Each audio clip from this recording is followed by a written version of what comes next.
The Ice Witness.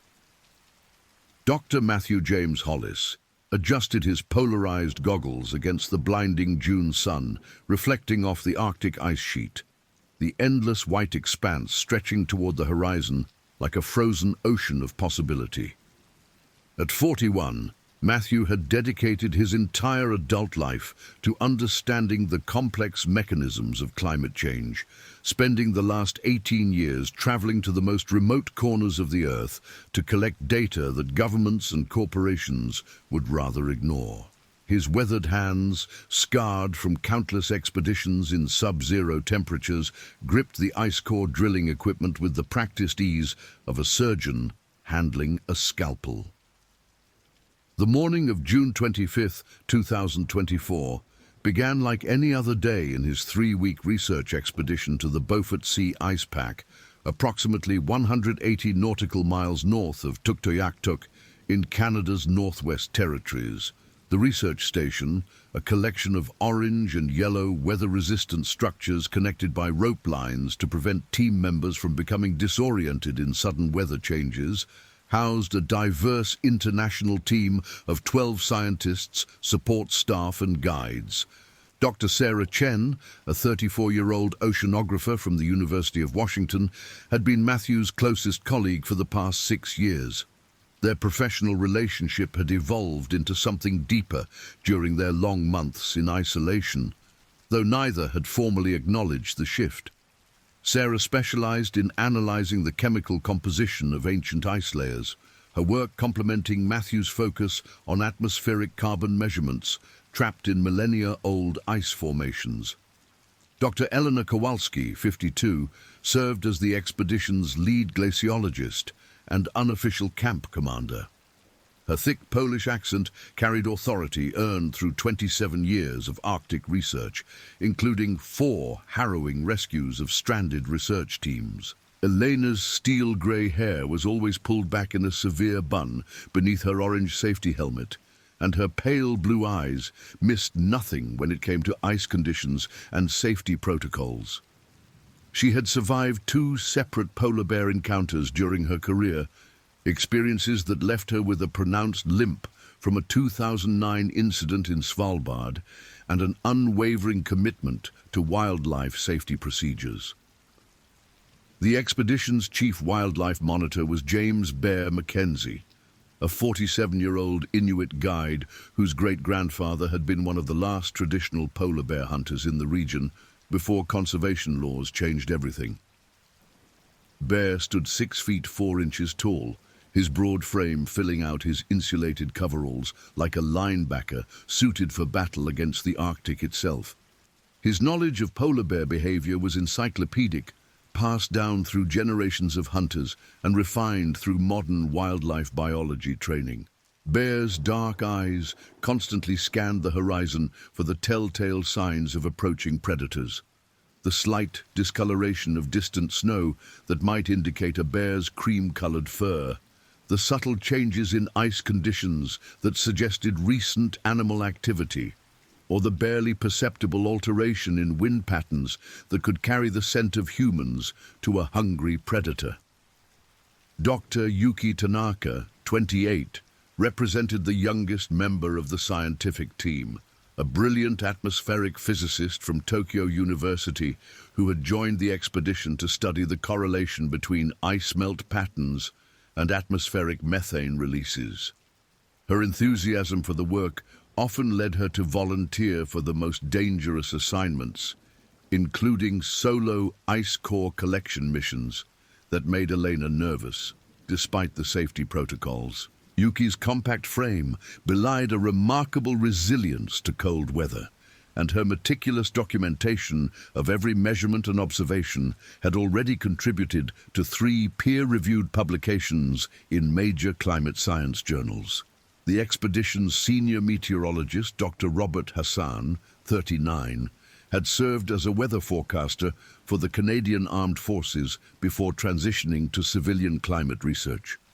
His ability to predict sudden weather changes in the Arctic environment had saved countless lives over his 15-year career. Robert's dark skin showed the effects of years of exposure to reflected sunlight and bitter winds, creating deep lines around his eyes that gave him the appearance of someone perpetually squinting into a blizzard. His weather monitoring equipment occupied one entire corner of the main research shelter, banks of computers and atmospheric sensors creating a technological nerve center in the middle of the frozen wilderness. Dr. Amelia Richardson, 36, functioned as the team's marine biologist, studying the impact of changing ice conditions on Arctic marine ecosystems. Her red hair, usually hidden beneath wool caps and hoods, had earned her the nickname Fire among the Inuit guides who assisted the expedition. Amelia's cheerful demeanor and infectious laugh provided crucial morale support during the long, dark periods of isolation that characterized Arctic research. She maintained extensive correspondence with research stations around the world, creating a network of real-time data sharing that enhanced the value of their isolated observations. The expedition's communications specialist, Lieutenant Commander David Park, 33, had been seconded from the Canadian Coast Guard to ensure reliable contact with rescue services and coordinate helicopter supply drops. His military background showed in everything from his precisely organized equipment to his habit of addressing everyone by rank or title, even in casual conversation. David's radio equipment represented the team's lifeline to civilization, complex arrays of antennas and satellite uplinks that required constant maintenance in the harsh conditions. Dr. Michael Santos, 44, served as the team's medical officer and emergency response coordinator, a former emergency room physician from Winnipeg who had retrained as a wilderness medicine specialist after becoming fascinated by the unique medical challenges of extreme environment research. His medical kit occupied 2 large aluminum cases and included everything from basic first aid supplies to surgical instruments and emergency medications designed to keep someone alive during the 6 to 8 hours typically required for helicopter evacuation from their remote location. The expedition's logistics coordinator, Patricia Pat O'Sullivan, 58, managed the complex supply chains and equipment requirements that kept the research station operational. Her background in military logistics and Arctic construction had made her invaluable for setting up research stations in some of the most inaccessible locations on Earth. Pat's Irish accent and sharp wit provided entertainment during the long evening meals when the team gathered in the main shelter to share their daily findings and plan the following day's activities. 2 additional Inuit guides, Thomas Kanguk, 31, and his younger brother, Samuel Kanguk, 26, completed the expedition roster. Both men had grown up in the traditional hunting culture of their people before receiving modern education in wildlife management and Arctic survival. Their ability to read ice conditions, weather patterns, and animal behavior often seemed supernatural to the Southern-educated scientists. But Bear Mackenzie knew their skills represented thousands of years of accumulated knowledge passed down through oral tradition and practical experience. The camp itself consisted of 6 interconnected structures designed to withstand winds exceeding 100 miles per hour and temperatures dropping below -50 degrees Fahrenheit. The main research shelter housed the primary laboratory equipment, communication systems, and common areas where meals were prepared and consumed. 4 smaller residential modules provided private sleeping quarters and storage space for personal equipment, while a 6th structure contained backup generators, fuel supplies, and emergency equipment, including snowmobiles, survival suits, and emergency beacons. June 25th marked the 15th day of their planned 3-week expedition, with ice core samples already collected from 47 different locations in a grid pattern extending 15 miles in all directions from their base camp. The morning weather briefing indicated optimal conditions for extended field work, Clear skies with visibility exceeding 20 miles, winds below 10 miles per hour from the southwest, and temperatures holding steady at -12 degrees Fahrenheit, with no significant weather systems approaching for at least 72 hours. Matthew's planned research site for the day lay approximately 2.3 miles northwest of base camp, accessible via snowmobile across relatively stable ice floes that had shown no signs of cracking or instability during Bear McKenzie's dawn reconnaissance patrol. The site had been selected because satellite imagery indicated ice thickness exceeding 12 feet, providing access to atmospheric data spanning potentially 800 to 1,000 years of climate history. At 6:47 a.m., Matthew completed his final equipment check, systematically verifying each component of the portable ice core drilling system that would allow him to extract cylindrical samples from depths exceeding 20 feet below the surface. The drilling equipment weighed nearly 60 pounds when fully assembled, requiring careful balance on the back of his Arctic Cat snowmobile during the journey to the research site. His personal safety equipment included a satellite GPS beacon with emergency transmission capability, a radio with an effective range of 8 miles in ideal conditions, emergency shelter materials rated for survival in Arctic conditions for up to 72 hours, 3 days of emergency food rations, and a complete cold weather survival kit, including fire-starting materials, medical supplies, and water purification tablets.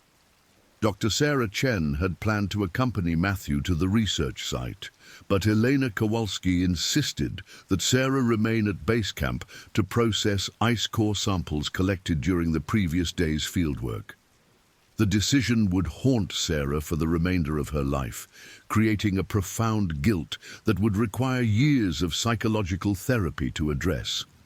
Elena's decision followed established safety protocols that prevented the expedition from having multiple teams working in remote locations simultaneously, thereby ensuring that adequate personnel remained at base camp to coordinate emergency responses if needed. Bear McKenzie conducted his routine morning wildlife survey at 5:15 a.m., using high-powered binoculars to scan the surrounding ice for signs of polar bear activity. Polar bears in the Beaufort Sea region typically avoided areas with significant human activity, but the attraction of food odors or simple curiosity could occasionally bring individual bears into dangerous proximity to research stations. Bear's survey extended in all directions from base camp, paying particular attention to pressure ridges and areas where wind patterns might concentrate scents that could attract wildlife. The morning survey revealed no immediate signs of polar bear presence within a 5-mile radius of base camp. Bear observed scattered Arctic fox tracks approximately 3 miles to the east, and evidence of seal breathing holes along several ice leads, but no bear tracks, scat, or other indicators that would suggest the presence of large predators in the immediate vicinity. Bear's detailed log noted wind direction, temperature, visibility conditions, and ice stability ratings for each quadrant around the research station, creating a comprehensive picture of environmental conditions that would be crucial for post-incident investigations. Matthew departed base camp at 7:23 a.m., his snowmobile loaded with drilling equipment, sample collection containers, and emergency supplies. The journey to his research site followed a predetermined route that Bear McKenzie had marked with orange flags during his dawn reconnaissance, providing clear navigation markers that would remain visible even if weather conditions deteriorated unexpectedly. The route avoided known pressure ridges, where shifting ice could create dangerous gaps or unstable surfaces that might collapse under the combined weight of rider, machine, and equipment. The morning air carried the peculiar silence that characterized the Arctic wilderness, broken only by the steady purr of the snowmobile engine and the occasional crack of settling ice, responding to temperature changes as the sun climbed higher in the cloudless sky. Matthew's breath created small ice crystals on the inside of his face mask, requiring periodic stops to clear condensation from his protective eyewear and ensure unobstructed vision during navigation across the featureless ice terrain. Radio contact with base camp followed 30-minute intervals, with Matthew providing position updates and confirming normal operations, while Elena Kowalski monitored weather conditions and maintained readiness to coordinate emergency response if conditions changed.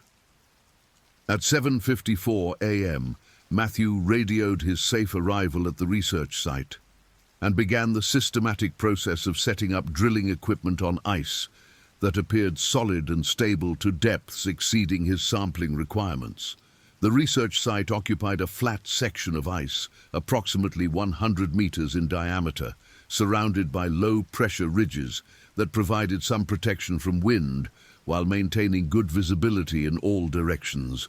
Matthew selected a drilling location near the center of the flat area, ensuring adequate space for equipment layout and emergency maneuvering if evacuation became necessary. The ice appeared pristine white, with occasional blue tinges that indicated significant depth and stability, ideal conditions for extracting undisturbed core samples that would provide accurate historical climate data. Matthew's drilling procedure required approximately 45 minutes to extract each core sample, beginning with equipment assembly and site preparation, followed by the actual drilling process, careful extraction of the ice core, immediate preservation in insulated containers, and thorough documentation of sample location, depth, and collection conditions. The scientific value of each core sample depended critically on maintaining proper preservation conditions from the moment of extraction through final laboratory analysis, requiring meticulous attention to temperature control and contamination prevention. As Matthew assembled his drilling equipment, he followed the methodical routine that had become second nature during hundreds of similar operations across both Arctic and Antarctic research sites. Each component had its specific place in the setup sequence, designed to minimize exposure time for both equipment and operator while ensuring optimal sample quality. The portable shelter, essentially a wind-resistant tent designed to protect the drilling operation from weather and provide a controlled environment for initial sample processing, took approximately 15 minutes to erect and secure against potential wind gusts. The morning progressed without incident as Matthew completed his equipment setup and began the initial drilling sequence. His radio check at 8:24 a.m. reported normal operations and preliminary findings suggesting exceptionally promising ice core quality. Elena Kowalski's response confirmed stable weather conditions with no changes expected for at least 4 hours, providing adequate time for Matthew to complete sample collection and return to base camp well before any potential weather deterioration. Unknown to Matthew or anyone at the research station, a mature male polar bear had been tracking the expedition's activities for the past 6 days. The bear, designated PB417 in wildlife management records, weighed approximately 850 pounds and stood nearly 10 feet tall on his hind legs.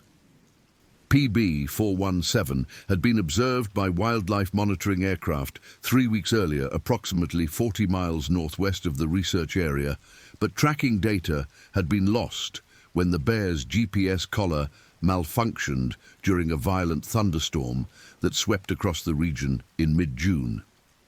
PB417 represented the apex of polar bear evolution, a perfectly adapted predator whose ancestors had survived in the Arctic environment for over 400,000 years.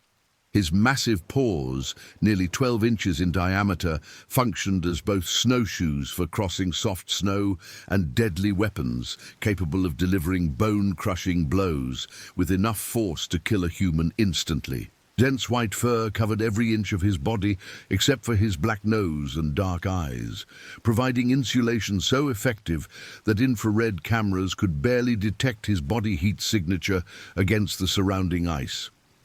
The bear's extraordinary sense of smell, approximately 1,000 times more sensitive than that of humans, had first detected the research expedition when wind patterns carried their scent across more than 20 miles of open ice.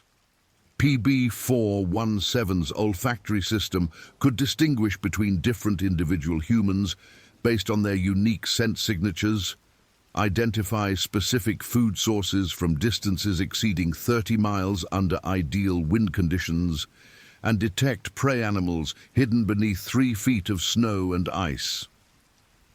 For 6 days, PB417 had methodically closed the distance between himself and the research expedition, moving primarily during early morning hours when human activity was minimal and wind patterns favored scent detection. The bear's approach followed natural terrain features that provided concealment while allowing continuous monitoring of human movements and activities. Polar bears possess remarkable intelligence and problem-solving abilities, often spending days or weeks observing potential food sources before committing to an attack strategy. PB417's hunting territory normally extended across approximately 3,000 square miles of shifting ice, a range that had been gradually compressed by climate change as traditional hunting grounds disappeared beneath warming ocean waters. The stress of reduced hunting opportunities had made the bear increasingly aggressive and opportunistic, willing to investigate any potential food source regardless of associated risks or human presence. The bear's physical condition reflected the environmental pressures facing his species throughout the Arctic region. Climate change had reduced the duration of hunting seasons and decreased the availability of ringed seals, the polar bear's primary food source. PB417 had lost approximately 150 pounds since the previous autumn, his body mass dropping below optimal levels for a mature male. Hungry polar bears become increasingly dangerous as desperation overrides their natural caution around humans and human activities.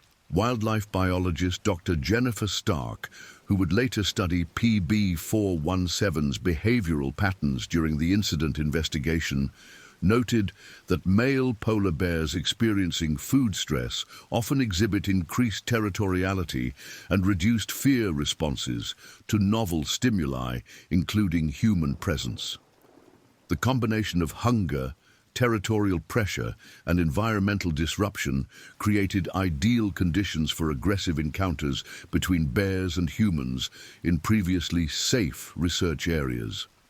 At 8:45 a.m., Matthew began his first drilling sequence, the mechanical sound of the ice core extractor creating rhythmic vibrations that traveled through the solid ice for considerable distances.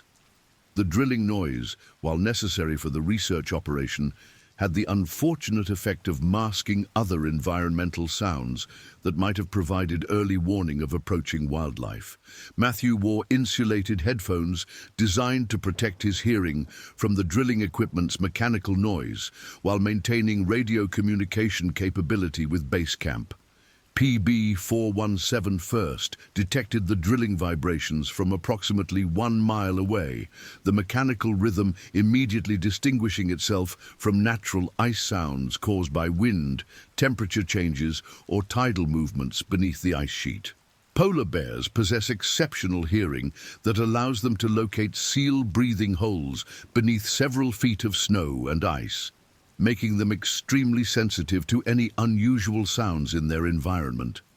The bear immediately altered his movement pattern, approaching directly toward the source of the mechanical noise rather than continuing his previous parallel tracking of the human expedition.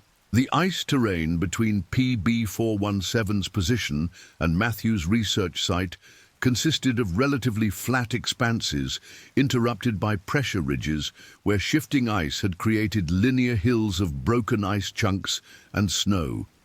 These pressure ridges provided excellent concealment for approaching predators, while funneling movement along predictable corridors that experienced hunters could exploit for ambush attacks. PB-417 had utilized similar terrain features during countless successful seal hunts throughout his lifetime, his understanding of ice topography rivaling that of the most experienced Arctic guides. At 9:12 a.m., Dr. Elena Kowalski attempted routine radio contact with Matthew to confirm his progress and verify continued safe operations. Matthew's response indicated normal drilling operations, with preliminary sample extraction proceeding according to schedule. Elena noted in her expedition log that Matthew's voice sounded relaxed and confident, showing no signs of stress or concern about environmental conditions at his research site. This would be the last routine radio communication with Matthew before the incident occurred.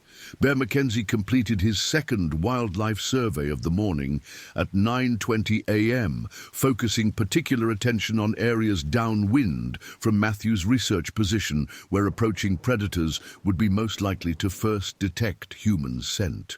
The survey revealed no immediate signs of polar bear activity, but Bear noted in his observation log that wind patterns had shifted slightly since dawn, now carrying scents from the research site toward previously unmonitored areas to the southeast.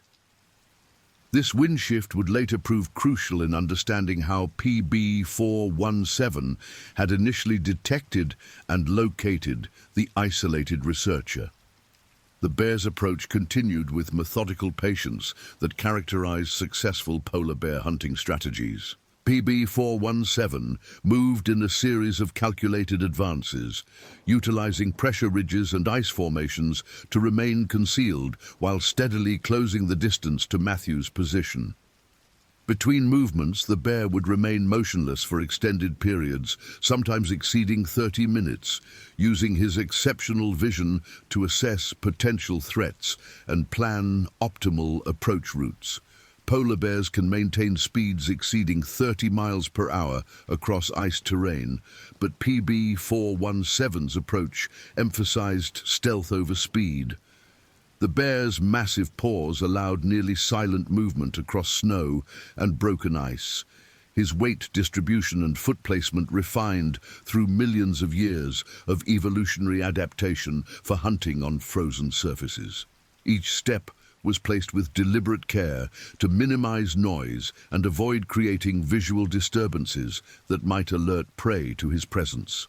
At 9:35 a.m., Matthew successfully extracted his first complete ice core sample of the day, a pristine cylinder of ancient ice measuring 18 inches in diameter, inches in length, and 2½ inches in diameter.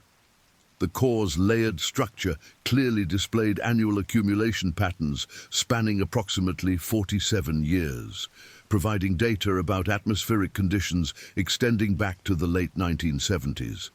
Matthew's excitement about the sample quality was evident in his detailed radio report to base camp, where Dr. Sarah Chen recorded preliminary observations about visible layering and potential research applications. The process of photographing, measuring, and properly storing the ice core sample required approximately 20 minutes of detailed work inside Matthew's portable shelter.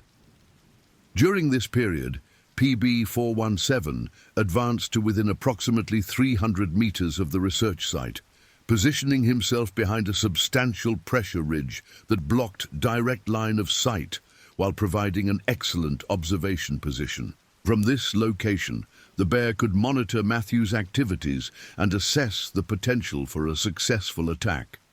PB-417's behavioral patterns during this observation period followed classic polar bear hunting protocols. The bear remained completely motionless for extended periods, his white fur providing perfect camouflage against the snow and broken ice of the pressure ridge. His dark eyes tracked every movement in and around Matthew's research site, while his sensitive nose analyzed scent patterns carried on the constantly shifting Arctic breeze. The bear's patience reflected the reality that polar bear hunting success often required waiting for optimal conditions rather than rushing into potentially dangerous confrontations. At 10:18 a.m., Matthew emerged from his portable shelter to begin setup for the second drilling operation of the day, planning to extract core samples from a location approximately 50 meters from his initial site. The movement between drilling locations required disassembling and relocating several pieces of equipment, a process that would occupy Matthew's attention for approximately 15 minutes, while making him most vulnerable to approach by predators. Bear Mackenzie's scheduled radio check at 10:30 a.m. would later be identified as a crucial missed opportunity for early bear detection. However, Bear was occupied at that moment investigating ice conditions along a pressure ridge approximately 2 miles south of base camp, where recent temperature fluctuations had created potentially dangerous cracks that could threaten future travel routes. His attention focused on ice safety rather than wildlife monitoring during the critical period when PB417 made his final approach toward Matthew's position. The bear's decision to initiate his attack sequence appeared to be triggered by Matthew's movement between drilling sites, which created optimal conditions for approach during a period when the researcher's attention was focused on equipment rather than environmental monitoring. PB417 began his final approach at approximately 10:25 a.m., moving with increased speed but maintaining use of concealment provided by ice formations and pressure ridges. Dr. Sarah Chen later testified during the official investigation that she had experienced a growing sense of unease throughout the morning, despite having no rational explanation for her concerns. Sarah's intuition, honed by years of fieldwork in dangerous environments, had detected subtle changes in radio communication patterns and ambient sounds from base camp that suggested something was amiss. However, her concerns were not specific enough to justify overriding established safety protocols or demanding immediate radio contact with Matthew. At 10:32 a.m., Matthew completed setup for his second drilling operation and initiated the core extraction sequence. The mechanical noise from drilling equipment again masked environmental sounds while requiring Matthew's complete attention for equipment operation and safety monitoring. The drilling site's flat terrain provided excellent working conditions, but eliminated natural barriers that might have impeded or delayed an approaching predator. PB417 reached the edge of the flat ice area surrounding Matthew's research site at approximately 10:34 a.m., positioning himself behind the last substantial pressure ridge before open terrain extended toward the researcher's position. From this final concealment point, the bear could observe Matthew's activities in detail while remaining undetected approximately 150 meters away. The bear's behavioral assessment during this final observation period would determine the timing and method of his attack. The wind conditions at 10:35 a.m. favored the bear's approach, carrying human scent away from PB417's position while providing the bear with detailed olfactory information about Matthew's location, activities, and physical condition. Polar bears can detect stress hormones and other physiological indicators through scent analysis, potentially allowing PB417 to assess Matthew's alertness level and predict likely human responses to attack. Matthew's radio report at 10:38 a.m. indicated successful initiation of the second drilling sequence, with preliminary core extraction proceeding normally. Eleanor Kowalski's response confirmed continued stable weather conditions and normal operations at base camp, with no indication of environmental changes that might affect fieldwork safety. This routine communication exchange provided no hint of the catastrophic events that would unfold within the following minutes. At 10:41 a.m., PB417 made his tactical decision to initiate the attack sequence. The bear's assessment had identified optimal conditions. The target was isolated and distracted by equipment operation. Environmental conditions favored approach and concealment, and the distance to target could be covered quickly before effective human response became possible. Polar bears are remarkably intelligent predators, capable of sophisticated tactical analysis that often surprises researchers and wildlife managers. The bear's initial movement from concealment was deliberate rather than rushed, covering the first 50 meters at a steady pace that minimized noise while maintaining readiness for rapid acceleration if detected prematurely. PB417's massive size became fully apparent only during movement, his shoulder height exceeding 4 feet and his total body length approaching 9 feet from nose to tail. The bear's physical presence represented over 300,000 years of evolution, producing the perfect Arctic predator. At 10:43 a.m., Matthew briefly paused his drilling operation to adjust equipment settings, creating a moment of relative quiet that allowed environmental sounds to penetrate his hearing protection. Later investigation would determine that Matthew first became aware of potential danger during this brief pause, possibly detecting movement in his peripheral vision or responding to subconscious cues that suggested environmental changes.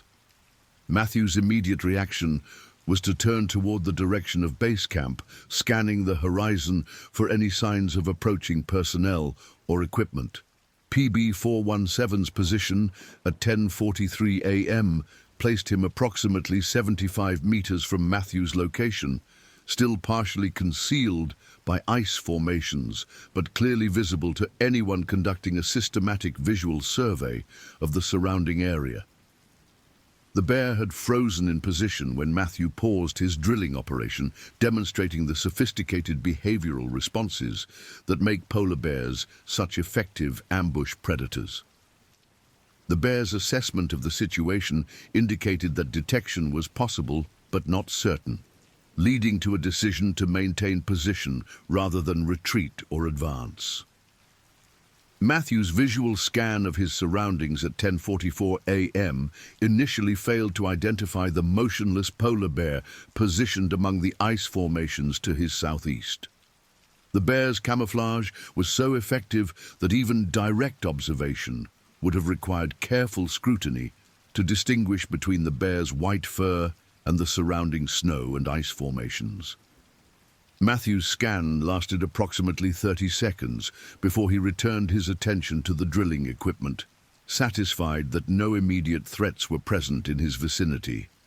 The sound of drilling operations resuming at 10:44 a.m. triggered PB417's decision to abandon stealth in favor of direct approach. The bear's tactical assessment indicated that continued concealment was no longer feasible, given the open terrain between his position and the target, making speed and directness the optimal strategy for successful attack. PB417 began his final approach with the explosive acceleration that makes polar bears among the most dangerous predators on Earth. A polar bear can accelerate from complete stillness to speeds exceeding 30 miles per hour in less than 3 seconds, their massive paws providing extraordinary traction on ice surfaces that would cause most other animals to lose their footing. PB417's charge covered the 75 meters separating him from Matthew in approximately 11 seconds, moving with the fluid grace of a predator perfectly adapted to his environment while generating enough ground vibration to alert Matthew to approaching danger. Matthew first detected the approaching bear at 10:47 a.m., when vibrations from PB417's charge caused his drilling equipment to shift slightly on its mount.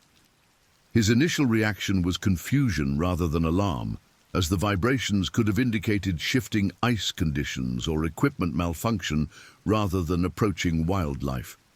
Matthew lifted his head from the drilling apparatus and began a systematic scan of his immediate surroundings, still unaware that death was approaching at nearly 30 miles per hour across the open ice.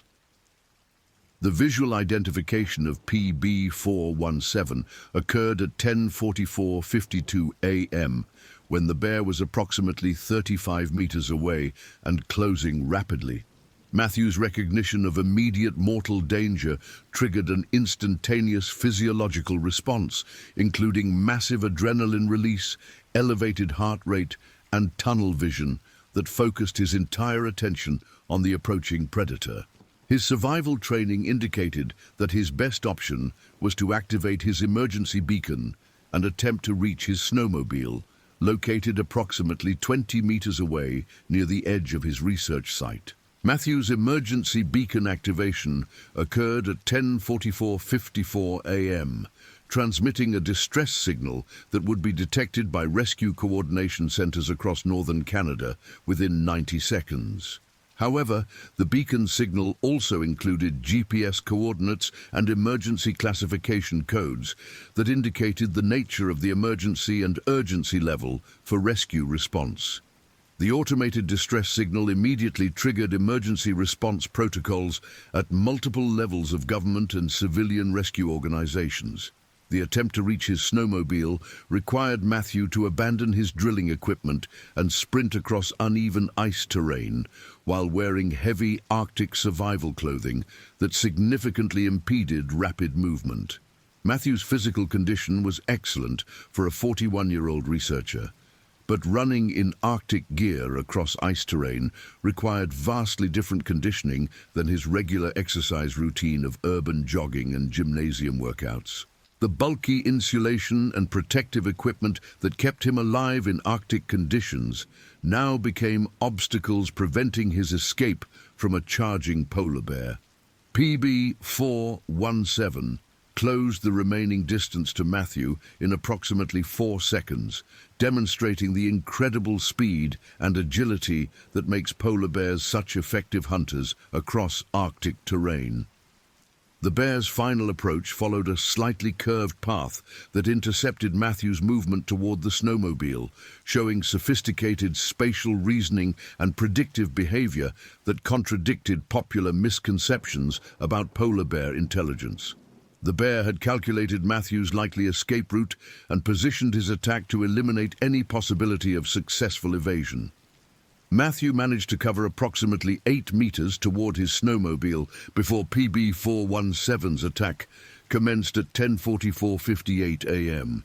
The initial contact between bear and human occurred when PB417's massive right paw struck Matthew's left shoulder and upper back, delivering approximately 3,000 pounds of force across an impact area roughly the size of a dinner plate.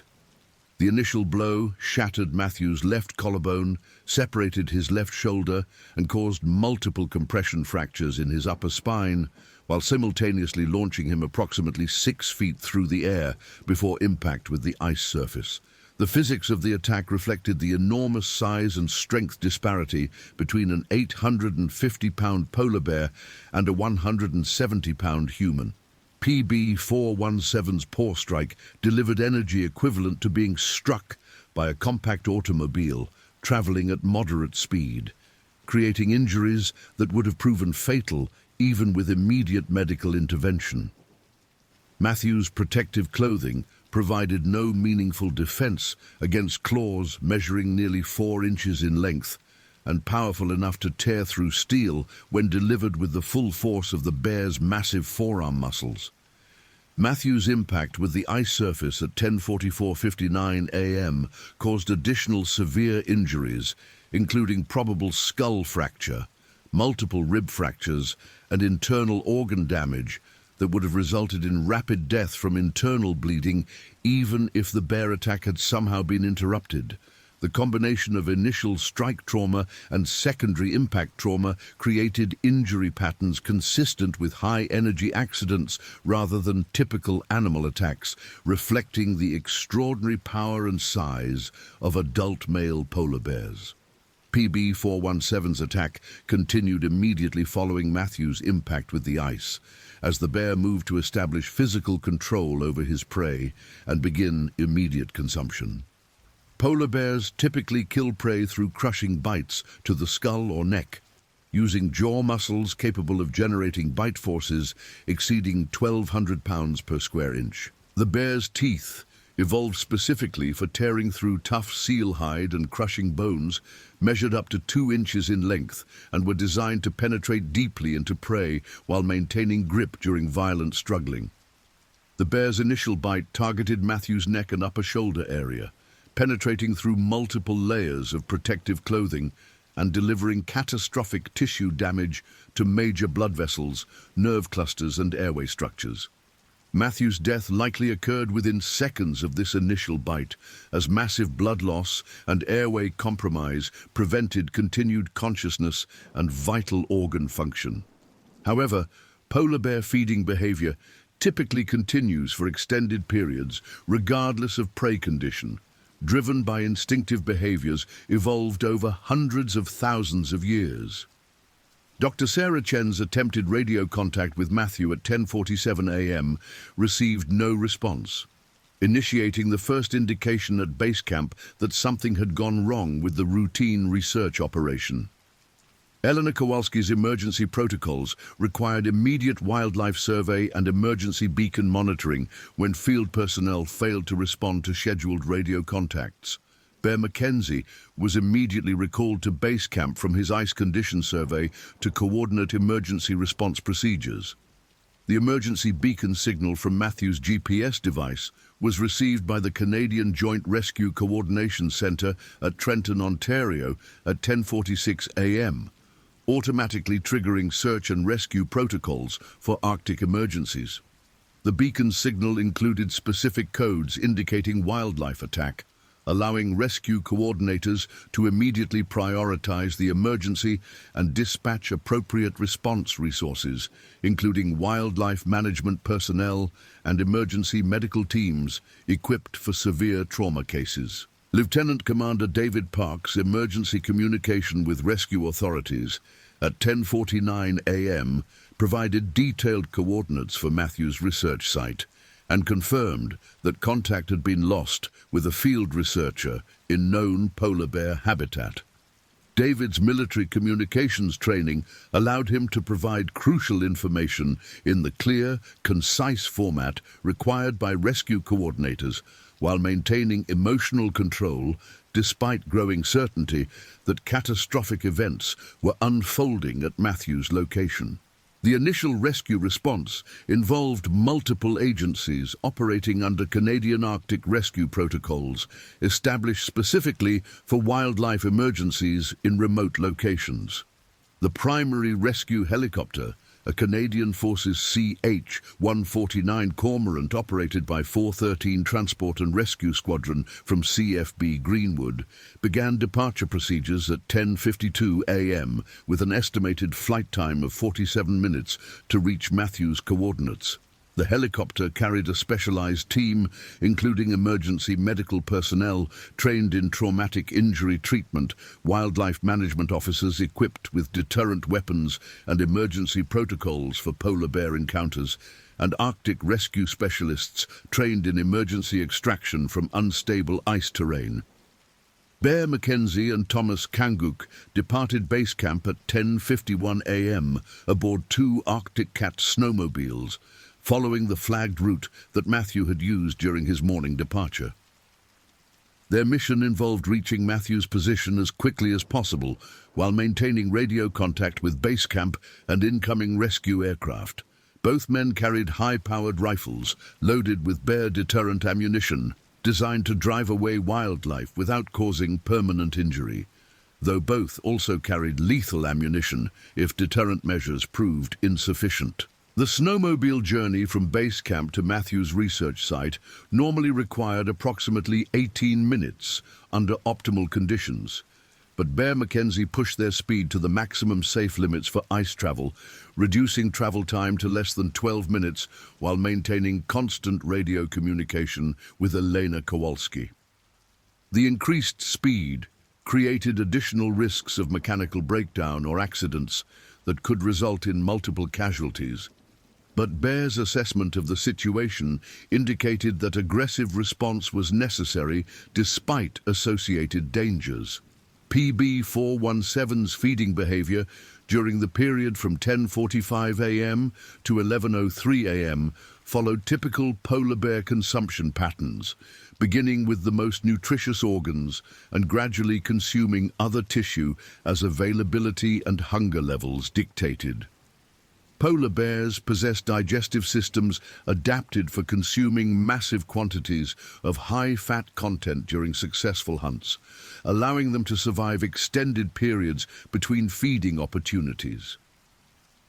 The bear's feeding process was methodical rather than frantic, indicating confidence that the food source was secure and unlikely to be interrupted by competing predators or other threats.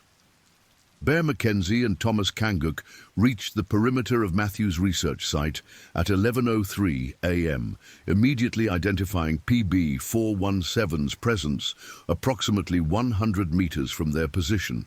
The bear was clearly engaged in feeding behavior, with scattered equipment and biological evidence confirming that a fatal attack had occurred. Bear McKenzie's immediate assessment of the situation indicated that approach to Matthew's location would be extremely dangerous while the bear remained in the area, necessitating careful planning for wildlife deterrent measures before rescue operations could commence. The visual confirmation of Matthew's death reached base camp via radio at 11:04 a.m. when Bear McKenzie reported Code Black, wildlife fatality confirmed, using the expedition's emergency communication protocols. Elena Kowalski's immediate response included notification of incoming rescue aircraft and coordination with Dr. Santos to prepare emergency medical facilities at base camp, despite the certainty that medical intervention would no longer be beneficial for Matthew. The Code Black designation automatically triggered administrative procedures that would govern official investigation and family notification processes. Dr. Sarah Chen's reaction to the confirmed fatality included immediate emotional collapse, requiring medical intervention from Dr. Santos. Sarah's psychological trauma was complicated by her deep personal relationship with Matthew and profound guilt about not accompanying him to the research site as originally planned. Dr. Santos administered mild sedation to prevent panic reactions that could compromise her ability to assist with ongoing rescue operations and potential treatment of additional casualties if the bear attack situation escalated further. The Canadian Forces rescue helicopter reached Matthew's coordinates at 11:39 a.m., with aircrew immediately identifying the polar bear still present at the research site. Wildlife management protocols required establishing a safe perimeter and deploying bear deterrent measures before rescue personnel could approach the scene. The helicopter's rotor noise and engine vibrations typically provided sufficient deterrent effect to drive polar bears away from immediate areas, but PB417's behavioral response would depend on multiple factors including his feeding status, territorial assessment, and individual personality characteristics. PB417's reaction to helicopter arrival demonstrated the unpredictable nature of polar bear behavior during feeding situations. Rather than immediately retreating as anticipated by wildlife management protocols, the bear initially stood his ground while maintaining defensive positioning over his food source. This behavior pattern indicated either extreme hunger levels that override normal caution, territorial aggression enhanced by feeding behavior, or individual behavioral characteristics that made PB417 particularly aggressive and unpredictable compared to typical polar bear responses. The helicopter crew's wildlife management specialist, Sergeant Maria Gutierrez, had extensive experience with polar bear encounters during her 8 years conducting Arctic rescue operations. Sergeant Gutierrez's assessment of PB417's behavior indicated that standard deterrent measures might prove insufficient to clear the area for safe rescue operations. Her recommendation to the rescue coordinator was to utilize more aggressive deterrent measures while maintaining safe distance until the bear's behavioral intentions could be clearly determined. The deployment of noise deterrent devices at 11:42 a.m. involved launching specialized pyrotechnic devices designed to create loud explosions and bright flashes that typically drive polar bears away from human activity areas. The devices, launched from a safe distance using specialized equipment, created noise levels exceeding 140 decibels while producing smoke and flame effects that most bears found sufficiently threatening to trigger retreat responses. However, PB417's reaction to the deterrent devices indicated that standard wildlife management protocols might not be effective in this particular situation.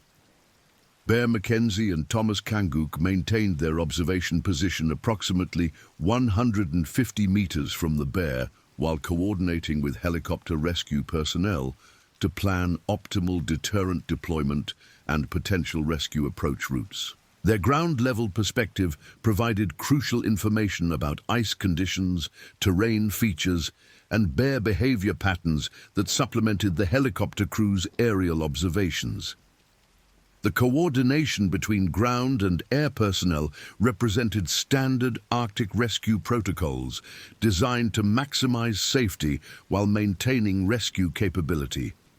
At 11:44 a.m., PB417 finally responded to continued helicopter presence and deterrent deployment by beginning a withdrawal from the immediate research site area.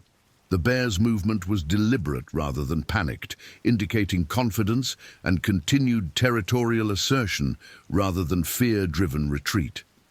PB417 moved approximately 50 meters away from Matthew's position before stopping to reassess the situation, maintaining visual contact with the research site while positioning himself behind ice formations that provided partial concealment from helicopter observation. The initial ground approach to Matthew's position was conducted by Sergeant Gutierrez and Arctic Rescue Specialist Corporal James Anderson, both wearing full Arctic survival suits and carrying emergency medical equipment despite the certainty that rescue was no longer possible. Their approach followed careful protocols designed to minimize risk while documenting scene conditions for official investigation and ensuring that comprehensive evidence collection could support family notification and legal proceedings. The scene assessment at 11:47 a.m. confirmed the catastrophic nature of PB417's attack while providing crucial evidence about polar bear behavior patterns during fatal encounters. Matthew's remains were scattered across an area approximately 15 meters in diameter, with equipment damage and biological evidence indicating the extreme violence and duration of the attack. The portable shelter had been destroyed during the incident, with aluminum framework bent and torn in ways that demonstrated the incredible strength of polar bear feeding behavior. Photographic documentation of the scene was conducted by Corporal Anderson using specialized equipment designed for evidence collection in extreme weather conditions. The photographs would later be used by wildlife biologists to study polar bear attack patterns while supporting official investigation into expedition safety protocols and environmental factors that contributed to the incident. The documentation process required approximately 30 minutes to ensure comprehensive coverage of physical evidence while maintaining safe distance from PB417's continued presence in the area. Recovery operations for Matthew's remains began at 12:15 p.m. after wildlife management personnel confirmed that PB417 had withdrawn to a safe distance exceeding 300 meters from the research site. The recovery process was conducted by specialized Arctic rescue personnel wearing full protective equipment and following protocols designed for biological hazard situations in extreme weather conditions. Recovery operations in Arctic environments require careful attention to preservation of evidence while protecting personnel from both wildlife threats and environmental hazards. The transportation of Matthew's remains to base camp required specialized equipment and careful coordination between helicopter and ground personnel to ensure safe extraction while maintaining evidence integrity for subsequent investigation.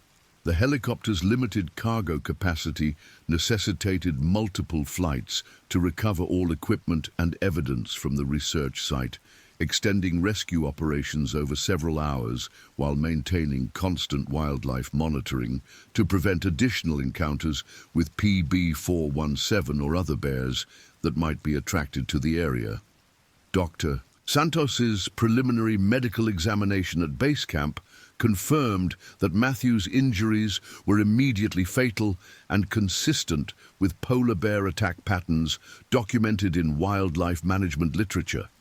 The examination was conducted following protocols established for wildlife fatalities in remote locations, focusing on injury documentation and evidence preservation rather than treatment attempts. Dr. Santos's medical findings would later support official determination of cause of death and contribute to wildlife management analysis of polar bear behavior during fatal encounters. The official notification of Matthew's family was conducted by Canadian authorities at 2:47 p.m. Eastern Time, approximately 4 hours after the confirmed fatality. Matthew's wife, Dr. Jennifer Hollis, and their 2 children, Emma, 16, and David, 13, were at their home in Burlington, Ontario, when Royal Canadian Mounted Police officers arrived to deliver the notification in person following established protocols for deaths in government-sponsored research operations. The family notification process included immediate crisis counseling support and coordination with victim services organizations that specialize in sudden death situations. Dr. Jennifer Hollis's reaction to the notification was initially disbelief, followed by profound grief, complicated by the violent nature of her husband's death. Jennifer, a pediatric surgeon at McMaster Children's Hospital, had supported Matthew's Arctic research career despite understanding the risks involved in remote expedition work. Her professional medical background provided her with detailed understanding of the injuries described by investigating officers, creating additional psychological trauma beyond the basic grief of sudden loss. Emma and David Hollis's reactions reflected their ages and relationship with their father's work. Emma had planned to study environmental science in university with the goal of joining her father's research activities after completing her education. David had accompanied Matthew on several less dangerous research expeditions and had developed a deep love of wilderness environments and wildlife conservation. Both children would require extensive psychological counseling to address not only their grief, but also their complex feelings about the wildlife conservation efforts that their father had dedicated his life to supporting. The media response to Matthew's death began at 4:23 p.m. when the Canadian press released initial reports of a fatal polar bear attack involving a climate researcher in the Beaufort Sea region. The story immediately attracted international attention due to the combination of wildlife conservation controversies, climate change research, and the dramatic circumstances of an isolated death in one of Earth's most remote environments. Media interest was intensified by Matthew's reputation as a leading climate researcher whose work had been featured in multiple documentary films and scientific publications. Initial media reports contained significant inaccuracies about the circumstances of Matthew's death, including incorrect information about the research expedition's purpose, the number of personnel involved, and the timeline of events surrounding the attack. These inaccuracies were amplified by social media circulation and commentary from individuals with no direct knowledge of Arctic research operations or polar bear behavior, creating public misconceptions that would persist long after official investigation results were released. The Canadian Wildlife Service's investigation into the incident began immediately following official notification, with senior wildlife biologist Dr. Amanda Thompson flying to the research site aboard a Canadian Forces transport aircraft at 3:15 p.m. Dr. Thompson's expertise in polar bear behavior analysis and human-wildlife conflict resolution made her the primary authority for determining whether PB417's attack represented typical polar bear behavior or indicated unusual circumstances that might suggest environmental factors affecting normal behavioral patterns. The investigation's preliminary findings indicated that PB417's behavior was consistent with typical polar bear responses to food opportunities during periods of environmental stress. Climate change impacts on traditional hunting grounds had created increased pressure on polar bear populations throughout the Arctic region, leading to more frequent encounters between bears and humans as both species competed for access to increasingly limited resources. The investigation would ultimately conclude that Matthew's death resulted from circumstances that were tragic but not unexpected, given current environmental conditions affecting polar bear populations. Bear Mackenzie's detailed statement to investigating officers provided crucial insights into PB417's behavioral patterns during the days preceding the attack. Bear had observed increased signs of polar bear activity in the region during the week before Matthew's death, including tracks, scat, and disturbed seal breathing holes that indicated multiple bears were actively hunting in areas adjacent to the research expedition's operational territory. However, these signs had been evaluated as normal for the season and location rather than indicators of increased threat levels. Dr. Elena Kowalski's statement documented the safety protocols that had been followed throughout the expedition and the specific circumstances that led to Matthew working alone at a remote location. Elena's experience with Arctic research operations provided authoritative testimony about industry-standard safety practices and the inherent risks associated with fieldwork in polar bear habitat. Her statement emphasized that Matthew's death occurred despite following all established safety protocols, rather than as a result of negligence or inadequate preparation. The expedition's immediate evacuation was ordered by Canadian authorities at 6:30 p.m. following preliminary assessment of continued wildlife threats in the research area. The evacuation involved 2 Canadian Forces transport helicopters and required multiple flights to remove all personnel, equipment, and research materials from the base camp location. The evacuation was conducted under emergency protocols that prioritize personnel safety while attempting to preserve ongoing research work and expensive scientific equipment. Dr. Sarah Chen's evacuation from the research site was complicated by severe psychological trauma that required medical supervision during transportation to ensure her safety during the flight to Yellowknife.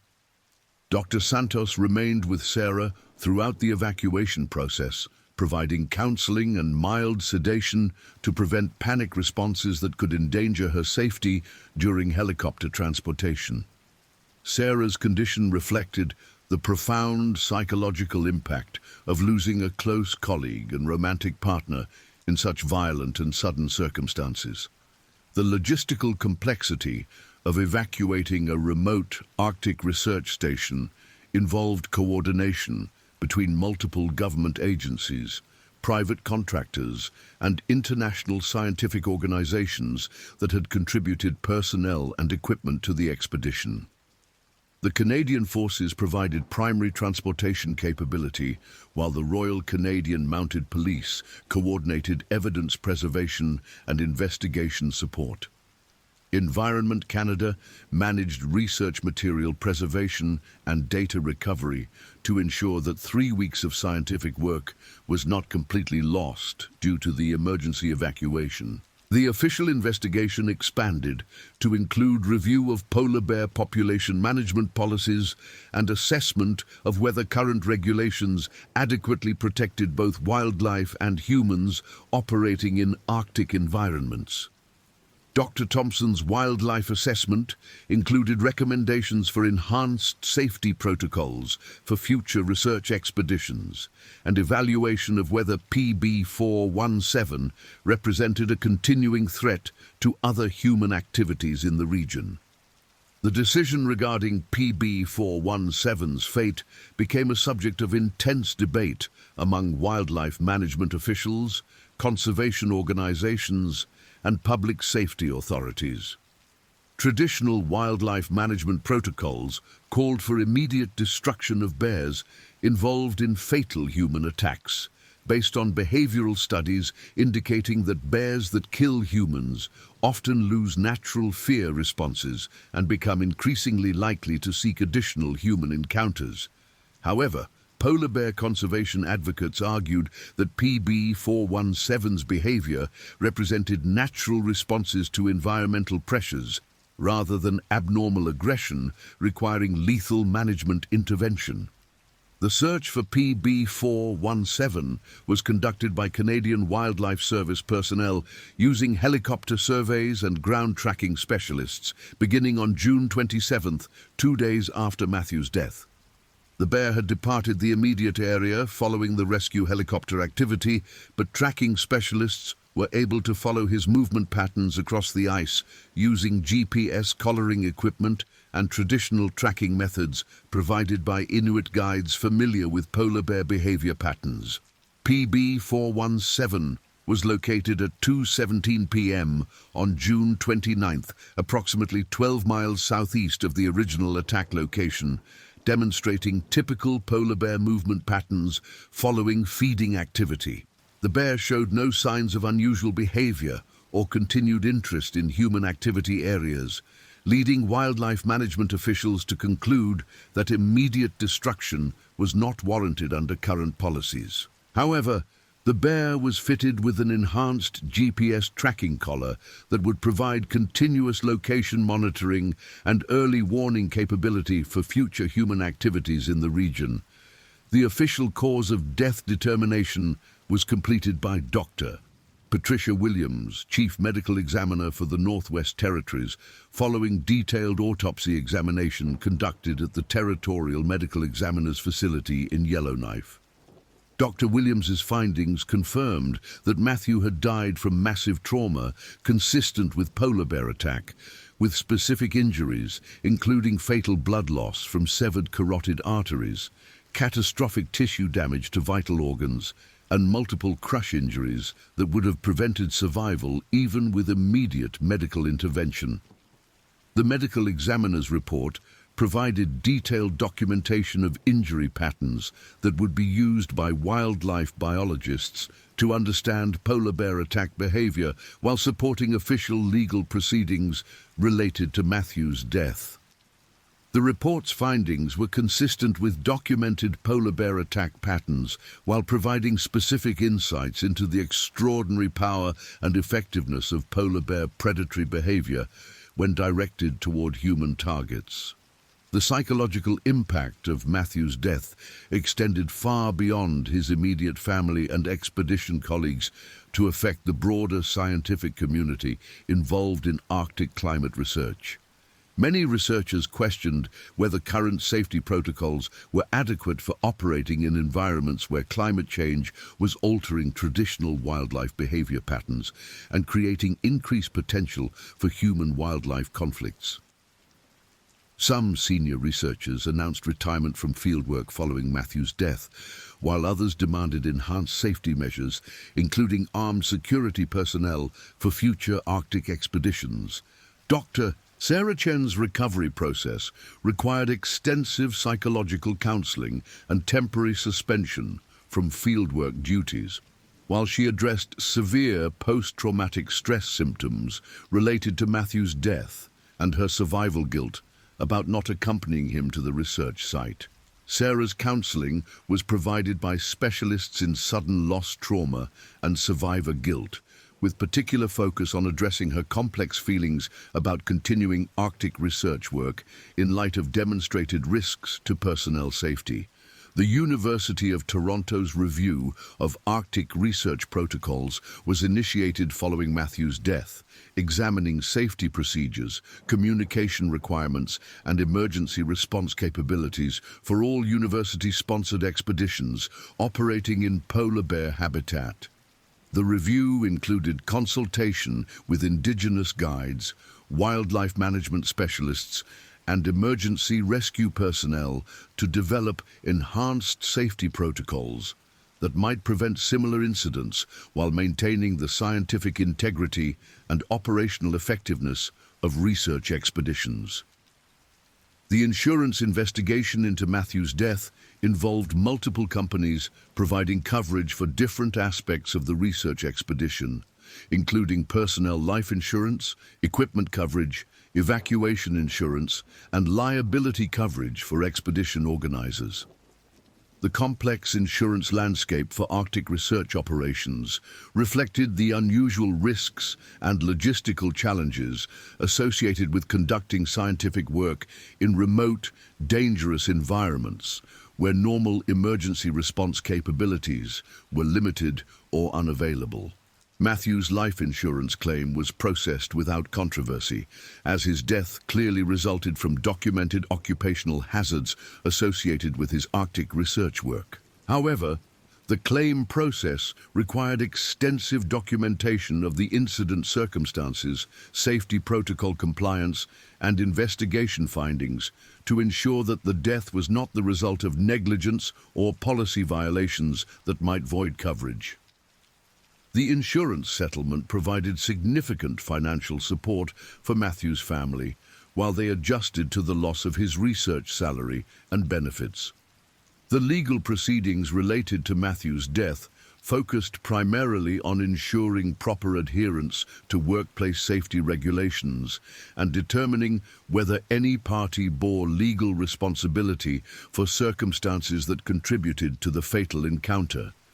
The investigation examined expedition planning, safety protocol development, wildlife threat assessment, and emergency response preparation to identify potential areas where improved procedures might have prevented the tragedy or reduced associated risks.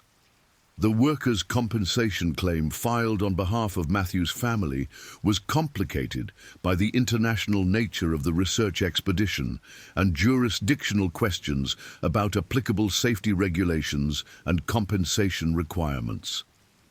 Matthew's employment with the University of Toronto created obligations under Ontario workplace safety legislation, while the incident location in federal Arctic territory introduced additional regulatory complexity that required careful legal analysis to determine appropriate compensation levels and responsible parties. The scientific legacy of Matthew's research work was preserved through efforts by his surviving colleagues to complete analysis of ice core samples collected during the expedition and publish findings that would honor his contribution to climate science understanding. Dr. Sarah Chen led the effort to complete Matthew's planned research publications, working with Dr. Tanaka and other expedition members to ensure that 3 weeks of dangerous fieldwork would contribute to scientific knowledge, despite the tragic circumstances that ended the expedition. The memorial service for Matthew was held at the University of Toronto on July 15, 2024, with attendance by family members, colleagues, students, and representatives from Arctic research organizations across North America. The service included presentations about Matthew's scientific contributions and personal qualities by colleagues who had worked with him during expeditions to both Arctic and Antarctic research sites. Dr. Sarah Chen delivered a particularly moving tribute that emphasized Matthew's dedication to understanding climate change impacts despite personal risks and professional challenges. The establishment of the Matthew J. Hollis Memorial Fund was announced during the memorial service, with initial funding provided by donations from attendees and matching contributions from the University of Toronto and several scientific organizations. The fund's purpose was to support safety equipment improvements and enhanced emergency response capabilities for future Arctic research expeditions, ensuring that Matthew's death would contribute to improved protection for other researchers working in dangerous remote environments. The media coverage of Matthew's death evolved over several weeks, from initial sensational reporting about the dramatic circumstances of a polar bear attack to more thoughtful analysis of climate change impacts on Arctic ecosystems and wildlife behavior. Environmental journalists recognized that Matthew's death symbolized the broader consequences of climate change for both human research activities and wildlife populations struggling to adapt to rapidly changing environmental conditions. The documentary film project about Matthew's life and death was initiated by filmmaker Robert Chen, no relation to Dr. Sarah Chen, who specialized in environmental and wildlife conservation subjects. The documentary, titled Ice Witness: The Matthew Hollis Story, featured interviews with expedition survivors, family members, wildlife biologists, and Arctic research specialists to provide comprehensive exploration of the incident's broader implications for climate research and Arctic wildlife conservation. The film's production required extensive cooperation from Canadian authorities, expedition participants, and Matthew's family to ensure accurate representation of events while respecting privacy concerns and ongoing grief processes. Dr. Sarah Chen's participation in the documentary was limited due to her continued psychological recovery, but she provided written statements and interview materials that contributed to the film's emotional impact and scientific accuracy. The policy impact of Matthew's death included recommendations for enhanced safety protocols issued by the Canadian Arctic Research Commission and similar organizations across North America and Europe.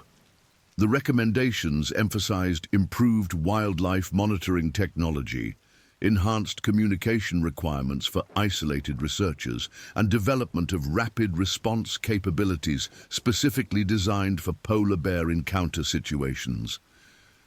Implementation of enhanced safety measures would require significant additional funding and logistical support for Arctic research operations.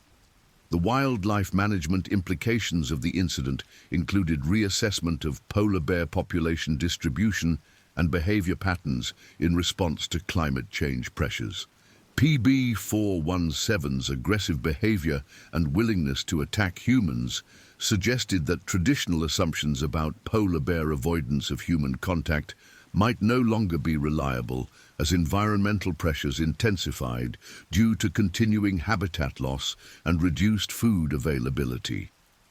The scientific analysis of PB417's behavior was conducted by Dr. Jennifer Stark and a team of wildlife biologists using GPS tracking data, scene evidence, and behavioral observations collected during the incident investigation. Their findings indicated that the bear's actions were consistent with documented polar bear behavior during periods of environmental stress, but represented an escalation in human-wildlife conflict that might become more common as climate change continued to affect Arctic ecosystems. The tracking data from PB417's GPS collar provided unprecedented insights into polar bear movement patterns and hunting behavior during human encounters. The bear's approach to Matthew's research site demonstrated sophisticated tactical planning and environmental assessment capabilities that exceeded previous scientific understanding of polar bear intelligence and hunting strategies. The data contributed to multiple research publications about polar bear behavior and human-wildlife conflict management in Arctic environments. The emotional impact of Matthew's death on the global climate research community was profound and lasting, with many researchers reporting increased anxiety about fieldwork in remote locations and some institutions implementing additional safety requirements that significantly increased research costs and operational complexity. The incident highlighted the personal costs of climate research for individual scientists, while emphasizing the ongoing risks faced by researchers working to understand environmental changes that affect global human populations. Dr. Sarah Chen's eventual return to Arctic research occurred 18 months after Matthew's death, following extensive psychological treatment and gradual reintroduction to fieldwork in progressively more challenging environments. Her first expedition following Matthew's death was conducted with enhanced safety measures, including constant armed guard presence and immediate helicopter support, reflecting both institutional concerns about personnel safety and Sarah's personal need for additional security measures to address trauma-related anxiety. The long-term psychological impact of witnessing Matthew's death affected expedition members differently depending on their relationship with him and their previous exposure to traumatic events.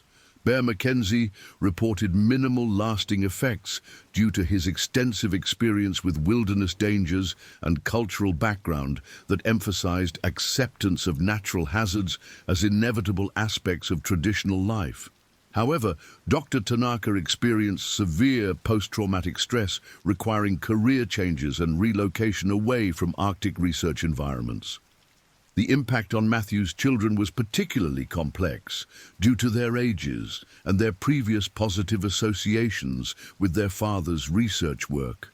Emma's plans for environmental science education were temporarily abandoned while she addressed grief and trauma responses, though she eventually completed environmental studies with focus on wildlife conservation rather than climate research. David's relationship with wilderness environments was permanently altered by his father's death, leading to career interests in urban planning and technology rather than environmental science. The investigation's final report, released 8 months after the incident, concluded that Matthew's death resulted from circumstances that were tragic but not preventable, given current understanding of polar bear behavior and available safety technologies. The report included 23 specific recommendations for enhanced safety protocols, while acknowledging that complete elimination of risks associated with Arctic research would require technological advances not currently available or economically feasible. The implementation of enhanced safety measures recommended by the investigation included requirements for real-time wildlife monitoring using satellite imagery and remote sensor networks, mandatory armed security personnel for research operations in polar bear habitat, and development of rapid response capabilities that could provide emergency assistance within 30 minutes, rather than the standard 45 to 90 minutes required by existing rescue protocols. The technological development spurred by Matthew's death included advancement in automated wildlife detection systems using artificial intelligence analysis of satellite imagery to identify polar bear presence in areas planned for human research activities. The systems, developed through collaboration between technology companies and wildlife management organizations, provided early warning capabilities that significantly reduced risks for subsequent research expeditions, while maintaining scientific research capabilities. The cost implications of enhanced safety measures represented a significant challenge for research organizations already operating with limited budgets for Arctic expedition work. The additional personnel, equipment and technological requirements for improved safety increased typical expedition costs by approximately 40 to 60%, leading some institutions to reduce research activities or seek additional funding sources to maintain safety compliance while preserving scientific research capabilities. The international cooperation spurred by Matthew's death included development of Arctic research safety protocols that were adopted by research institutions across multiple countries operating in polar bear habitat. The protocols standardized safety equipment requirements, communication procedures, and emergency response capabilities while providing framework for sharing information about wildlife threats and environmental hazards affecting research operations. The training requirements for Arctic research personnel were significantly enhanced following investigation recommendations, with mandatory certification programs including wildlife threat recognition, emergency response procedures, and survival skills specific to polar bear encounter situations. The training programs were developed by cooperation between academic institutions, military survival specialists, and indigenous guides whose traditional knowledge provided crucial insights into Arctic survival and wildlife behavior. The impact on polar bear conservation efforts included increased funding for research into human-wildlife conflict prevention and development of non-lethal management techniques for bears displaying aggressive behavior toward humans. The funding supported GPS tracking programs for bears in areas with high human activity, development of improved deterrent technologies, and research into environmental factors that influence polar bear aggression levels. The commemoration of Matthew's contribution to climate science included establishment of an annual lecture series at the University of Toronto, featuring leading researchers in Arctic climate science and environmental conservation. The lecture series provided a platform for discussing both scientific advances and safety considerations related to conducting research in dangerous remote environments, ensuring that Matthew's death contributed to improved safety for future researchers. The ongoing impact of Matthew's death continued to influence Arctic research operations and polar bear conservation efforts years after the incident occurred.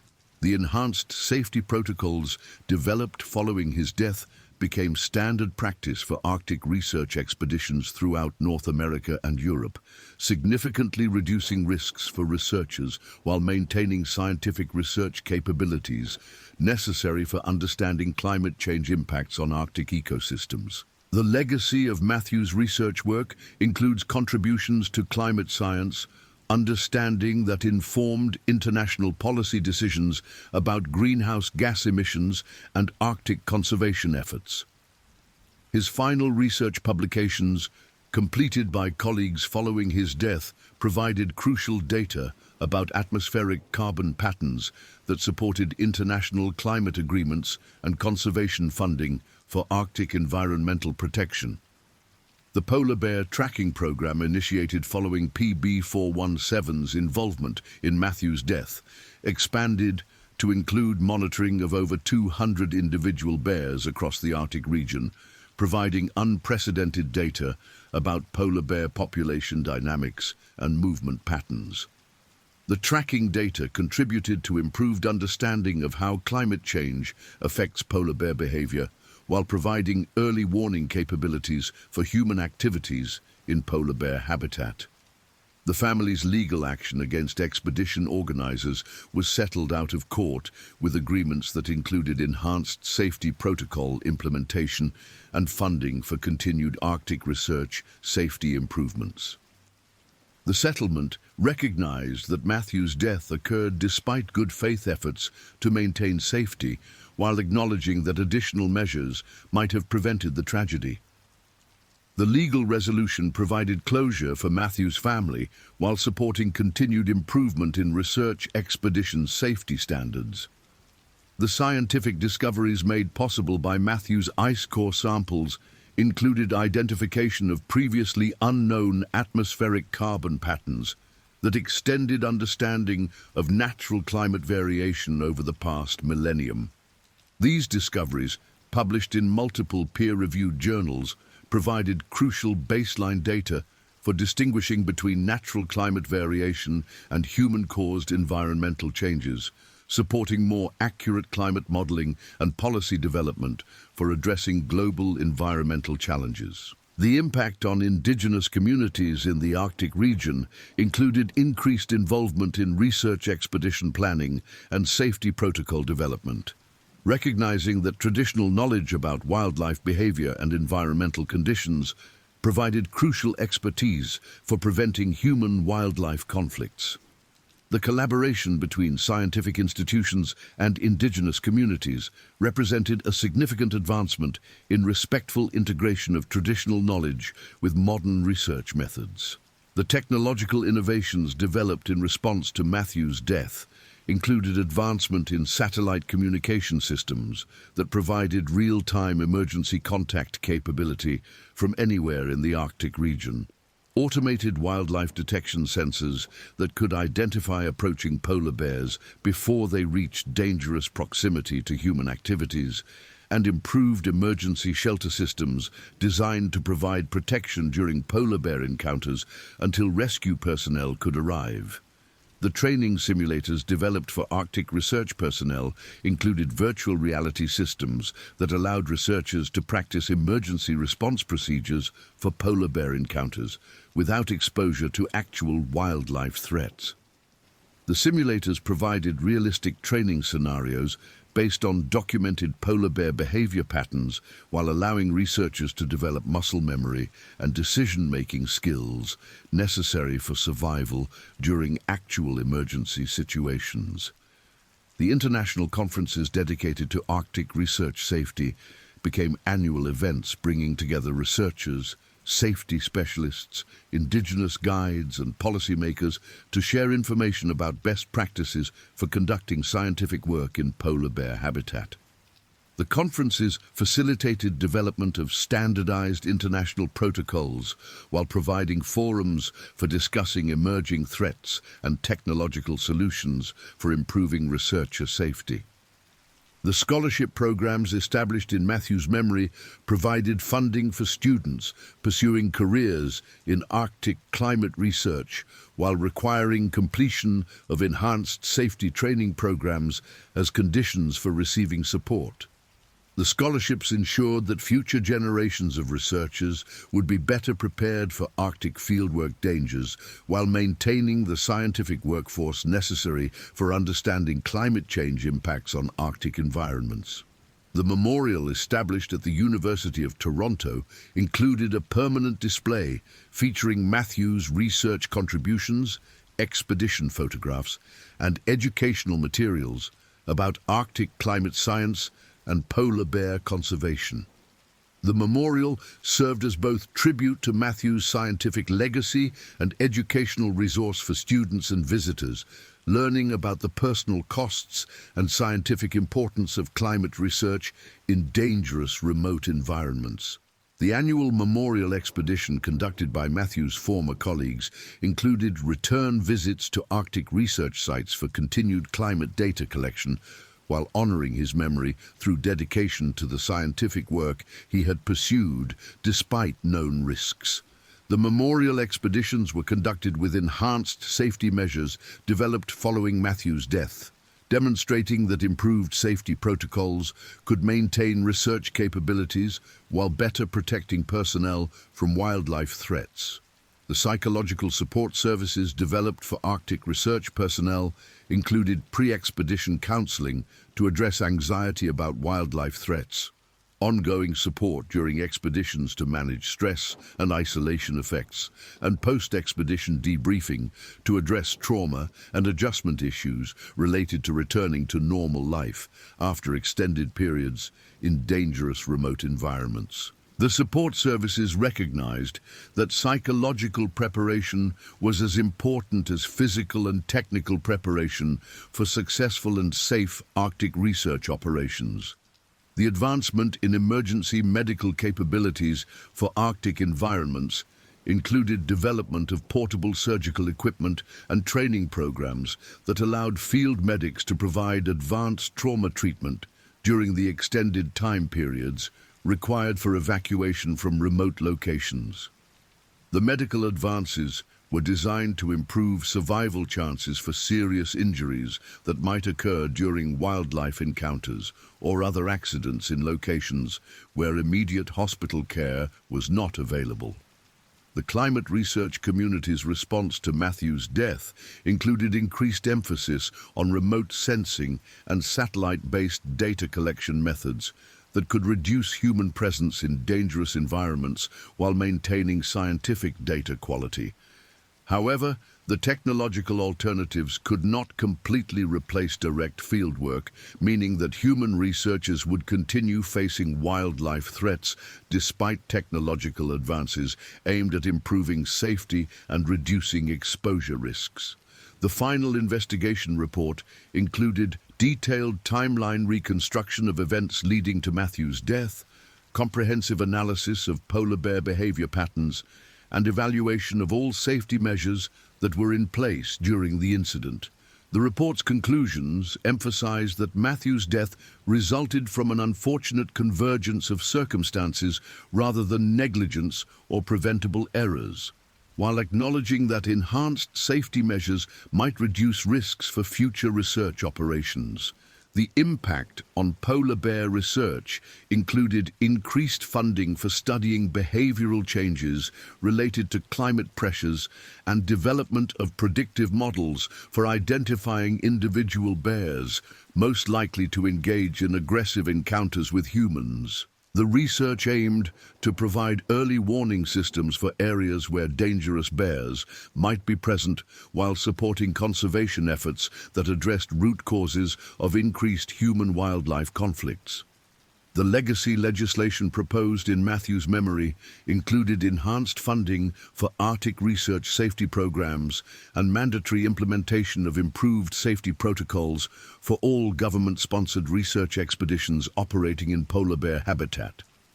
The legislation recognized that climate research was essential for addressing global environmental challenges while acknowledging obligations to protect researchers from preventable dangers during their work. The international recognition of Matthew's sacrifice included awards from environmental organizations and scientific institutions acknowledging his contribution to climate science, understanding, and his dedication to conducting research despite personal risks. The recognition emphasized that climate research personnel were making personal sacrifices to provide data necessary for addressing global environmental challenges that affected all human populations.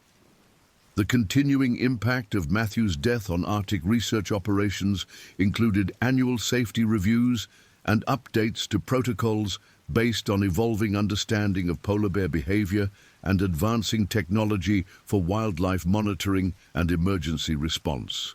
The reviews ensured that safety improvements remained current with advancing knowledge while maintaining effectiveness for protecting researchers in dynamic and challenging environmental conditions. The personal letters discovered among Matthew's possessions included detailed descriptions of his observations about climate change impacts on Arctic environments and his concerns about the increasing dangers faced by both researchers and wildlife populations. The letters, written to his family during quiet moments in the field, provided intimate insights into the emotional and psychological challenges of conducting research in environments where scientific necessity conflicted with personal safety considerations. The impact on Matthew's research colleagues included career changes for several expedition members who decided that the psychological costs of Arctic fieldwork exceeded their personal tolerance for risk, following direct experience with the violent reality of wildlife threats in remote environments. However, other colleagues reported that Matthew's death strengthened their resolve to continue Arctic research as a tribute to his memory, and recognition that climate science work was too important to abandon due to associated dangers. The advancement in polar bear deterrent technology included development of portable systems that could create effective barriers around research sites while allowing normal scientific work to continue without constant wildlife monitoring. The deterrent systems use combination of sonic, visual, and scent-based methods to discourage polar bear approach while providing early warning if deterrent measures proved insufficient for specific individuals or environmental conditions. The community impact in Arctic regions included increased cooperation between research expeditions and local communities, with enhanced communication about research activities and wildlife sightings that could affect community safety. The cooperation improved early warning systems for dangerous wildlife while providing researchers with access to traditional knowledge about animal behavior patterns and environmental conditions that formal scientific training might overlook. The Memorial Fund established for improving Arctic research safety exceeded initial funding goals due to donations from scientific organizations, environmental groups, and individuals inspired by Matthew's dedication to climate research. The fund provided grants for safety equipment purchases, emergency response training, and technological development aimed at reducing risks while maintaining research capabilities necessary for understanding Arctic environmental changes. The investigation's analysis of communication failures during the incident identified specific improvements needed in radio protocols and emergency beacon systems to ensure more effective rescue coordination during wildlife emergencies. The analysis led to development of automated emergency response systems that could provide immediate notification to rescue authorities while coordinating multiple response agencies for faster and more effective emergency assistance. The psychological research conducted following the incident examined factors that influence researcher decision-making about safety versus scientific objectives in dangerous environments. The research provided insights into risk assessment psychology that informed development of training programs designed to improve researcher judgment about when environmental conditions exceeded safe parameters for continued fieldwork activities. The impact on wildlife management policies included enhanced requirements for GPS tracking of polar bears in areas with significant human activity and development of protocols for proactive relocation of bears, showing behavioral patterns that suggested increased likelihood of human conflicts. The management changes aimed to prevent dangerous encounters while preserving bear populations and maintaining access to Arctic environments for legitimate research activities. The technological innovations in emergency response included development of rapid deployment shelters that could provide protection during polar bear encounters until rescue personnel arrived, automated wildlife detection systems that could identify approaching bears before they reached dangerous proximity to human activities, and improved communication systems that ensured reliable contact between field personnel and rescue authorities regardless of weather conditions or equipment failures. The training partnerships developed between research institutions and military survival specialists provided Arctic researchers with enhanced preparation for extreme environment operations while incorporating lessons learned from Matthew's death about specific threats and response strategies for polar bear encounters. The partnerships ensured that civilian researchers received military-grade survival training while maintaining focus on scientific objectives and research requirements. The international cooperation agreements for Arctic research safety included standardized protocols for emergency response coordination between countries, operating research expeditions in shared Arctic territories. The agreements ensured that rescue capabilities would be available regardless of political boundaries, while providing framework for sharing information about wildlife threats and environmental hazards affecting research operations across the Arctic region. The impact on climate research funding included recognition that enhanced safety measures represented necessary costs for conducting fieldwork in increasingly dangerous environments affected by climate change impacts on wildlife behavior and environmental conditions. Funding organizations acknowledged that research safety was an integral component of research costs, rather than optional expense that could be eliminated to reduce expedition budgets. The Memorial Garden, established at the University of Toronto, featured native plants that could survive Canadian winter conditions while providing year-round tribute to Matthew's memory and contribution to environmental science. The garden included plaques describing his research work and personal qualities, while providing peaceful space for reflection and remembrance by family members, colleagues, and students inspired by his dedication to climate science understanding.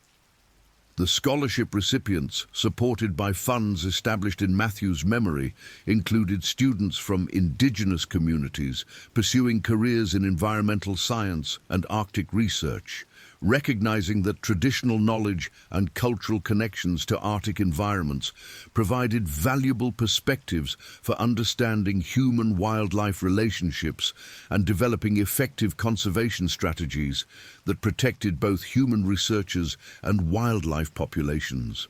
The policy debates generated by Matthew's death included discussions about whether climate research in dangerous environments should be conducted primarily by military or law enforcement personnel trained for high-risk operations rather than civilian scientists whose training focused on research methods rather than survival and defense capabilities. The debates reflected broader questions about how society should balance scientific research needs with moral obligations to protect researchers from preventable dangers. The technological development inspired by the incident included advancement in autonomous research systems that could collect environmental data without requiring human presence in dangerous locations. However, the technological alternatives remained limited in capability compared to human researchers, meaning that complete elimination of human exposure to wildlife threats was not feasible, given current scientific research requirements and technological limitations. The impact on Arctic tourism included enhanced safety requirements and wildlife management protocols for all human activities in polar bear habitat. Recognizing that Matthew's death demonstrated risks that extended beyond research expeditions to include recreational and commercial activities in Arctic environments. The tourism industry implemented additional safety measures while using Matthew's story to educate visitors about wildlife threats and appropriate behavior in polar bear territory. The continuing research into polar bear behavior patterns included longitudinal studies of PB417 and other bears involved in human encounters to understand factors that influence aggressive behavior and develop predictive models for identifying individual bears most likely to pose threats to human activities. The research aimed to support both human safety and bear conservation by enabling proactive management of dangerous situations before they resulted injury or death to humans or bears. The family's adjustment to life after Matthew's death included relocating from their Burlington home to Vancouver, where Jennifer could continue her pediatric surgery career while accessing specialized counseling services for families affected by workplace fatalities in dangerous occupations. The relocation provided distance from constant reminders of Matthew's Arctic research while maintaining connections to the scientific community that had supported the family during their grief and recovery process. The professional impact on Dr. Elena Kowalski included appointment to leadership positions in Arctic research safety organizations, where her experience with Matthew's expedition provided crucial expertise for developing improved safety protocols and training programs. Elena's continued career in Arctic research demonstrated that experienced personnel could continue dangerous fieldwork while applying lessons learned from tragic incidents to better protect future expedition members. The establishment of rapid response capabilities specifically designed for Arctic research emergencies included positioning of specialized rescue teams at strategic locations across the Arctic region, development of emergency equipment caches that could provide immediate support during wildlife encounters, and creation of communication networks that ensured reliable contact between field researchers and emergency response authorities. The impact on indigenous communities included increased involvement in research expedition planning and safety protocol development, with recognition The traditional knowledge about wildlife behavior and environmental conditions provided expertise that could prevent dangerous encounters while supporting legitimate research activities. The collaboration represented advancement in respectful integration of traditional knowledge with modern research methods and safety technologies. The annual Memorial Conference dedicated to Arctic research safety became a premier international forum for discussing advances in expedition safety technology, wildlife management strategies, and risk assessment methods for conducting research in dangerous remote environments.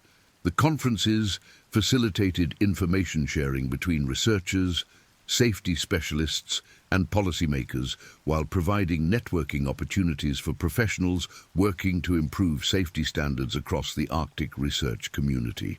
The psychological research conducted with expedition survivors provided insights into factors that influence recovery from traumatic wildlife encounters, while identifying effective treatment approaches for research personnel affected by colleague deaths during fieldwork. The research contributed to development of specialized counseling programs for Arctic research personnel while improving understanding of occupational trauma in extreme environment operations. The policy impact included development of international agreements for sharing Arctic research safety information and coordinating emergency response capabilities across national boundaries. The agreements recognized that Arctic research expeditions often operated in remote areas where national rescue capabilities were limited, making international cooperation essential for effective emergency response during wildlife encounters or other expedition emergencies. The Memorial Scholarship Program expansion included funding for safety technology development and emergency response training, in addition to traditional academic support, recognizing that advancing Arctic research safety required both technological innovation and human expertise development. The expanded program supported students pursuing careers in Arctic safety technology, emergency response specialization, and wildlife management, in addition to traditional climate research disciplines. The final impact assessment of Matthew's The Next Stories, August 3, 2025. Bear kills 72-year-old pilot, wrecks $800,000 helicopter in Alaska.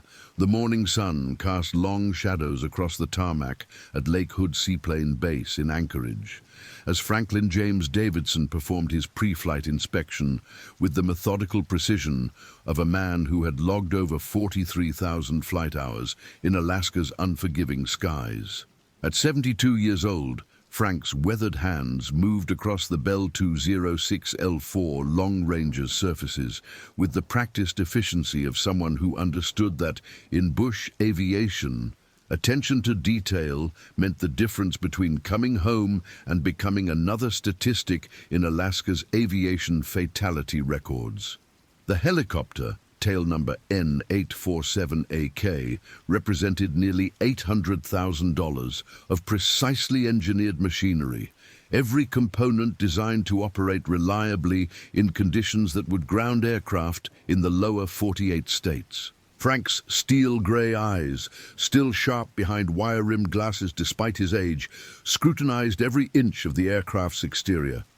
His calloused fingers traced along the main rotor blades, checking for nicks, dents, or any signs of fatigue that could prove catastrophic at altitude. The morning air carried the scent of aviation fuel and the brackish smell of Cook Inlet, familiar aromas that had greeted him almost every working day for the past 4 decades. His movements were deliberate, unhurried, reflecting the wisdom of a pilot who had survived countless encounters with Alaska's most treacherous weather, from sudden whiteout conditions in the Brooks Range to violent microbursts over the Chugach Mountains. The helicopter itself was a testament to modern aviation engineering, its Allison 250C30P turboshaft engine capable of producing 450 shaft horsepower, enough to lift the aircraft and its maximum payload of 2,000 pounds to altitudes exceeding 14,000 feet. The Long Ranger's distinctive profile, with its elongated fuselage and five-blade main rotor system, had made it a favorite among Alaska's bush operators for its reliability and payload capacity. This particular aircraft had been meticulously maintained by Davidson Aviation Services, Frank's one-man operation that had built a reputation for reliability among remote mining operations, scientific research stations, and hunting lodges scattered across Alaska's vast wilderness. Frank's morning routine included checking the turbine inlet temperature indicators, ensuring the engine oil levels were within acceptable parameters, and verifying that the hydraulic system showed no signs of leakage. His logbook, a worn, leather-bound volume filled with decades of entries in his precise handwriting, contained records of flights to virtually every navigable location in Alaska. From the North Slope oil fields to remote villages along the Yukon River, Frank had delivered everything from emergency medical supplies to construction equipment, often in weather conditions that would have challenged pilots half his age. The mission for August 3rd was relatively straightforward by Alaska bush aviation standards: deliver supplies to a remote research station located on the northern shore of Lake Iliamna, approximately 240 miles southwest of Anchorage. The cargo consisted of food supplies, scientific equipment, and fuel for the station's generators, totaling approximately 1,400 pounds of carefully secured payload. Dr. Sarah Martinez-Chen, the station's lead researcher, had requested the delivery via satellite phone 3 days earlier, explaining that their monthly supply drop was overdue and their fuel reserves were running dangerously low. Lake Iliamna, Alaska's largest lake, spans over 1,000 square miles of pristine wilderness in the Bristol Bay region.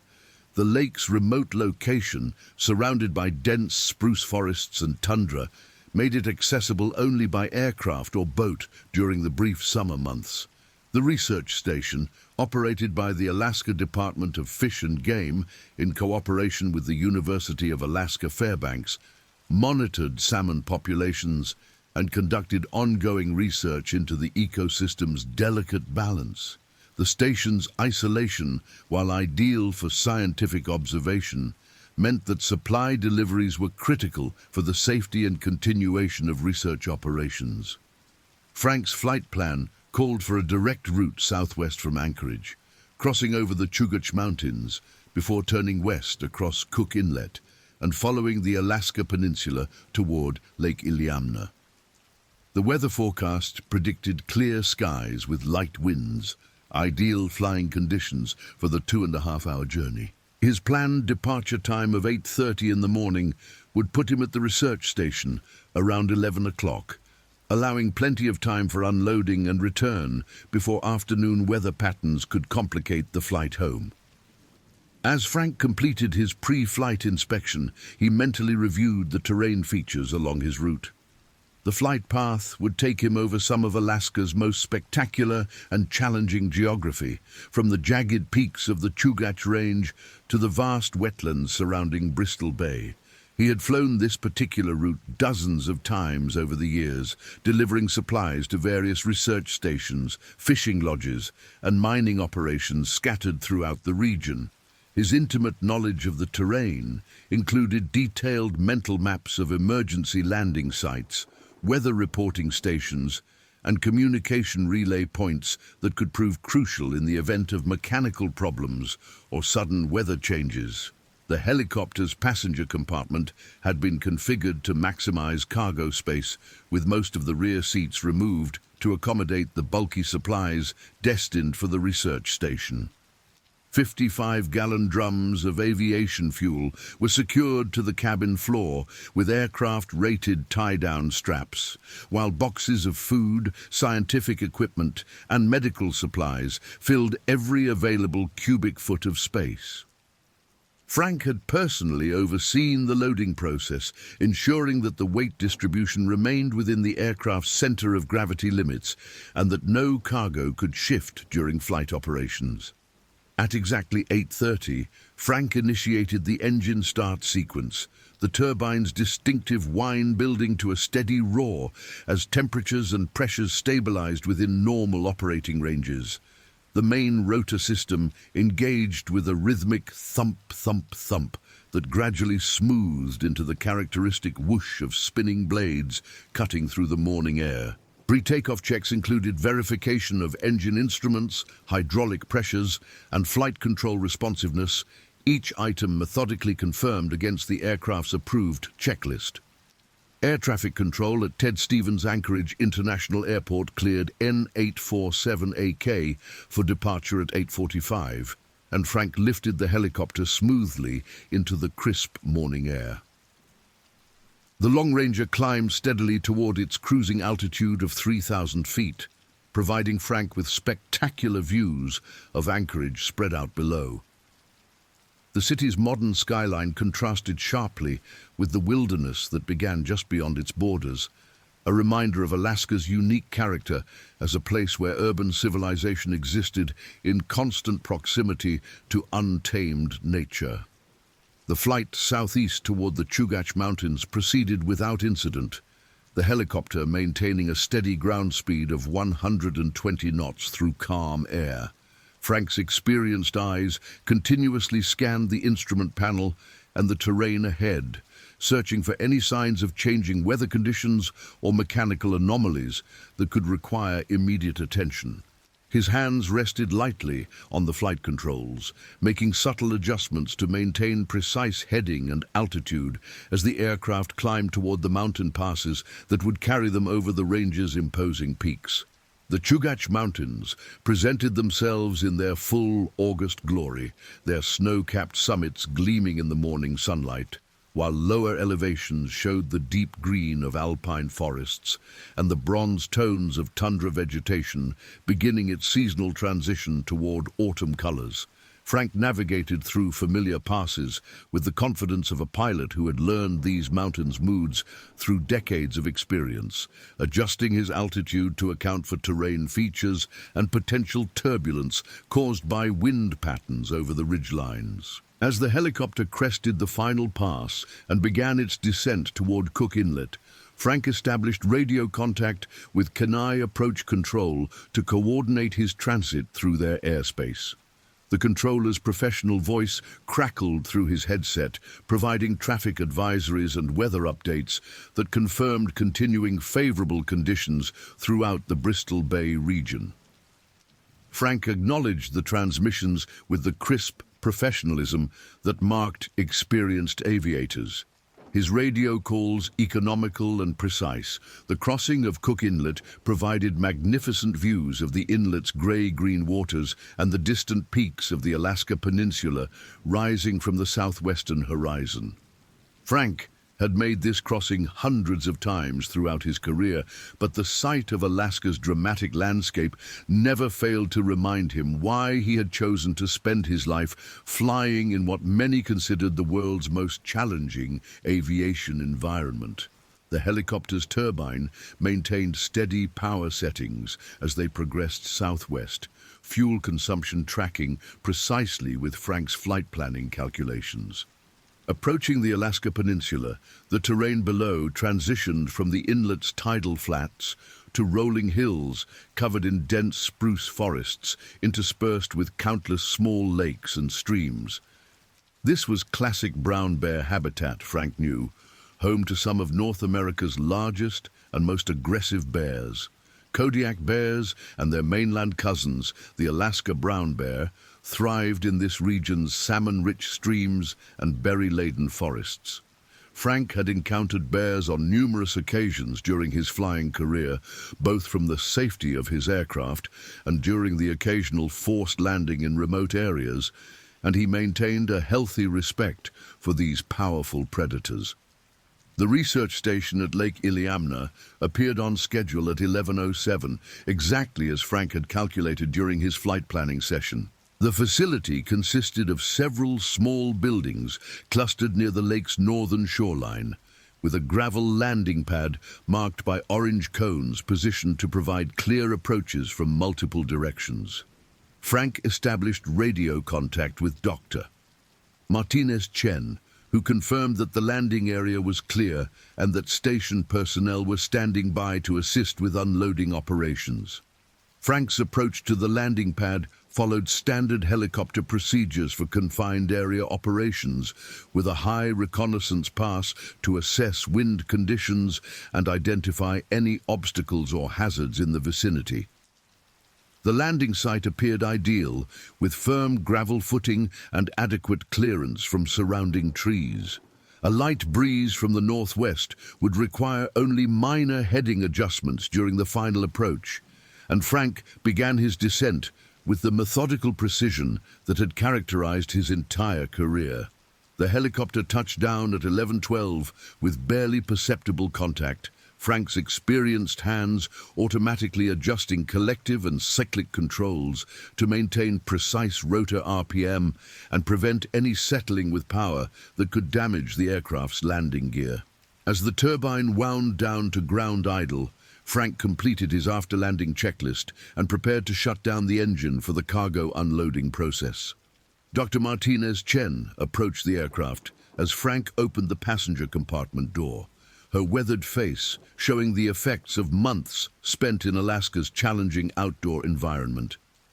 At 43 years old, Sarah had dedicated her career to studying Alaska's fish and wildlife populations, spending summers at remote research stations like this one to gather data critical for conservation efforts. Her team of 3 graduate students and 2 technicians depended on supply flights like Frank's to maintain their research operations throughout the summer field season. The unloading process proceeded efficiently, with station personnel forming a human chain to transfer supplies from the helicopter to nearby storage buildings. Frank supervised the removal of fuel drums and sensitive scientific equipment, ensuring that proper lifting techniques prevented damage to both cargo and personnel. The process required approximately 45 minutes, during which Frank conducted a walk-around inspection of his aircraft and consulted weather reports transmitted via satellite radio. The updated weather information continued to show favorable conditions throughout the region, with high-pressure systems maintaining clear skies and light winds through the evening hours. Frank's return flight to Anchorage would follow the same route in reverse, with an estimated arrival time of 2:30, well ahead of the late afternoon weather patterns that sometimes developed over the Chugach Mountains during August. As the unloading neared completion, Frank noticed fresh bear tracks in the soft earth near the tree line, approximately 50 yards from the landing pad. The tracks appeared recent, possibly from earlier that morning, and showed the distinctive broad paw prints and claw marks characteristic of a large brown bear. Frank mentioned his observation to Dr. Martinez Chen, who acknowledged that bears were frequently observed in the area, but had not shown aggressive behavior towards station personnel. The research station maintained comprehensive protocols for bear encounters, including electric fencing around living quarters, proper food storage procedures, and emergency communication equipment for summoning assistance if needed. Station personnel carried bear spray during outdoor activities and maintained situational awareness at all times when working outside the fenced compound. Despite these precautions, Frank's experienced woodsman instincts caused him to remain alert as he prepared for departure. At 11:57, Frank completed his final preparations for engine start, with all cargo successfully transferred and his passenger compartment configured for the return flight to Anchorage. The helicopter's weight and balance had shifted significantly with the removal of 1,400 pounds of supplies, requiring adjustments to his power settings and flight control positions for optimal performance during takeoff and climb operations. Frank's engine start procedure began normally, with the turbine spooling up through its prescribed sequence of temperature and RPM increases. The familiar whine of the Allison engine reached steady-state operation as Frank monitored instrument readings and prepared to engage the main rotor system. At this critical moment in the startup sequence, his attention focused intensely on engine parameters and the mechanical sounds that would indicate normal operation or potential problems requiring immediate shutdown. The attack came without warning from the dense spruce forest that bordered the landing area's northern perimeter.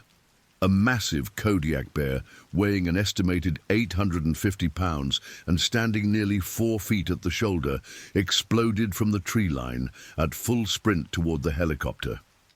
Frank's peripheral vision caught the movement, but the bear's charge covered the 50-yard distance in less than 4 seconds, far too quickly for him to react defensively or attempt an emergency takeoff.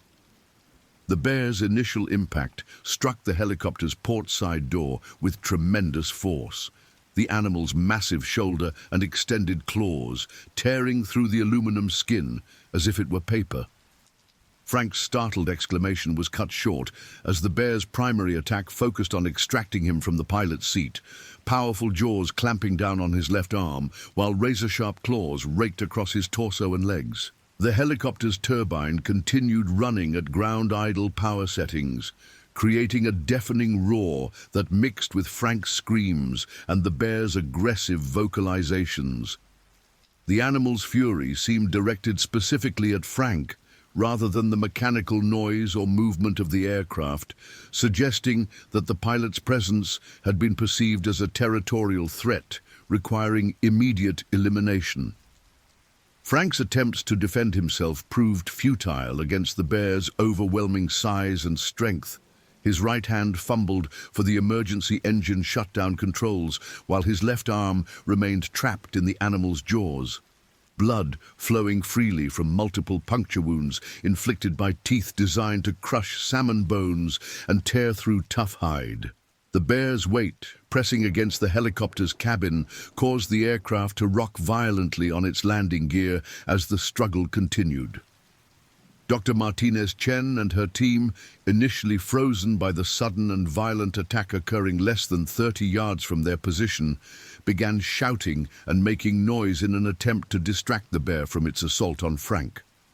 Their efforts had no discernible effect on the animal's behavior, as the bear appeared completely focused on its attack and showed no signs of being deterred by human voices or activity.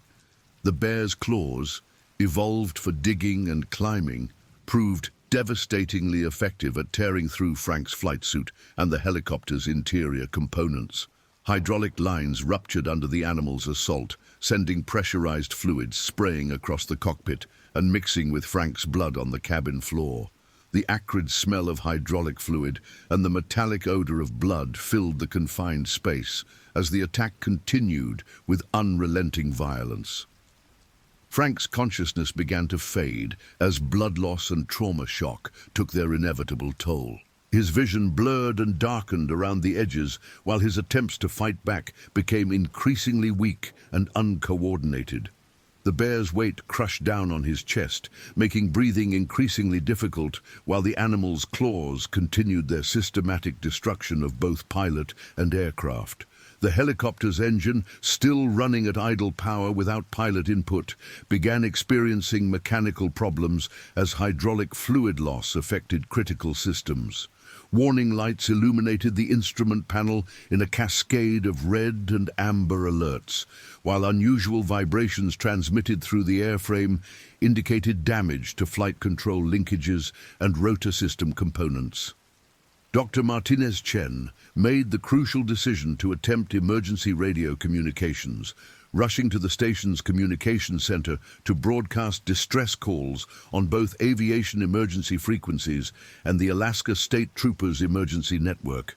Her hands shook as she adjusted radio controls and transmitted urgent requests for immediate assistance, providing precise location coordinates and describing the ongoing attack in terms that would mobilize every available rescue resource in the region. The bear's assault on Frank reached its horrific conclusion approximately 3 minutes after the initial charge, with the pilot's body going limp as massive blood loss and trauma proved fatal despite his decades of experience surviving Alaska's dangers. The animal's attention then turned to the helicopter itself, apparently viewing the still-running turbine engine as a continued threat requiring elimination. The Bears' attack on the aircraft demonstrated the incredible destructive power of Alaska's apex predator when confronted with perceived threats to its territory. The animal's claws and teeth proved capable of inflicting massive damage to components designed to withstand the stresses of flight operations, tearing through aluminum skin, severing control cables, and destroying delicate avionics equipment with shocking efficiency. The helicopter's tail boom bore the brunt of the Bear's continued assault, with the animal rising on its hind legs to strike at the tail rotor assembly with powerful swipes of its massive paws.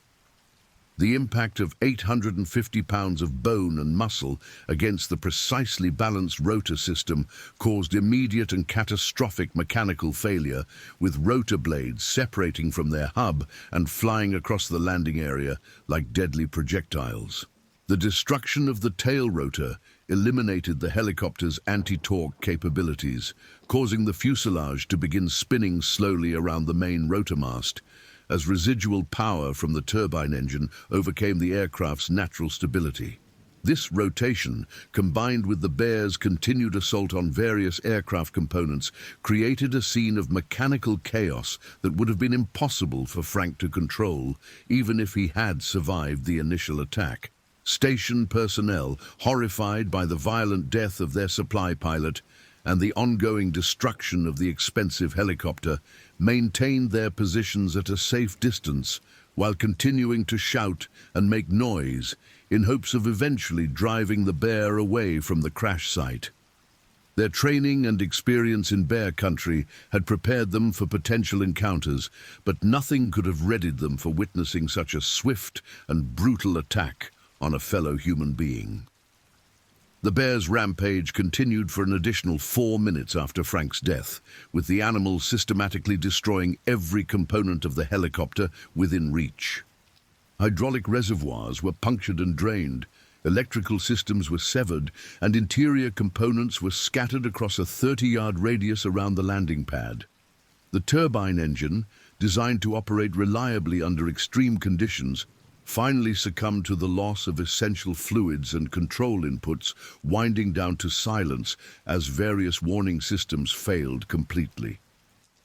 As the helicopter's engine noise faded, the Bear's aggressive behavior began to moderate, though the animal remained in the immediate vicinity of the destroyed aircraft and Frank's body. The sudden return to relative quiet allowed station personnel to hear their own heartbeats and labored breathing as they processed the traumatic events they had witnessed.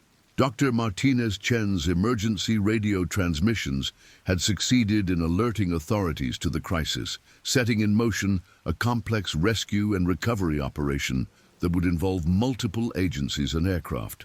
The Alaska State Troopers Communication Center in Anchorage received Dr. Martinez Chen's initial distress call at 12:04 and immediately began coordinating response efforts with the Alaska Rescue Coordination Center, Alaska Wildlife Troopers, and various aviation resources capable of reaching the remote Lake Iliamna location.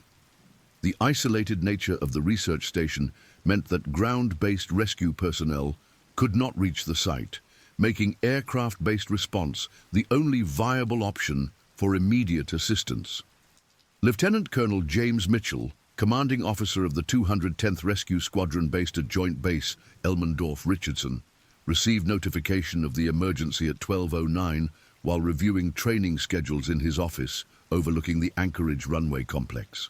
At 51 years old, Mitchell had overseen hundreds of rescue operations throughout Alaska during his military career, but few had involved the combination of fatal bear attack and aircraft destruction that characterized this particular emergency. The squadron's immediate response involved launching an HH-60G Pavehawk rescue helicopter with a full pararescue team aboard, capable of providing emergency medical treatment, secure landing zone operations, and armed protection against continued bear threats. The Pavehawk's crew included Captain Robert Bear Thompson as aircraft commander, Captain Lisa Rodriguez as co-pilot, Technical Sergeant Michael O'Connor as flight engineer, and a 4-man pararescue team led by Master Sergeant Daniel Kowalski. Captain Thompson, despite his ironic call sign, had extensive experience in Alaska rescue operations and maintained current qualifications in wilderness survival, emergency medicine, and defensive weapons employment.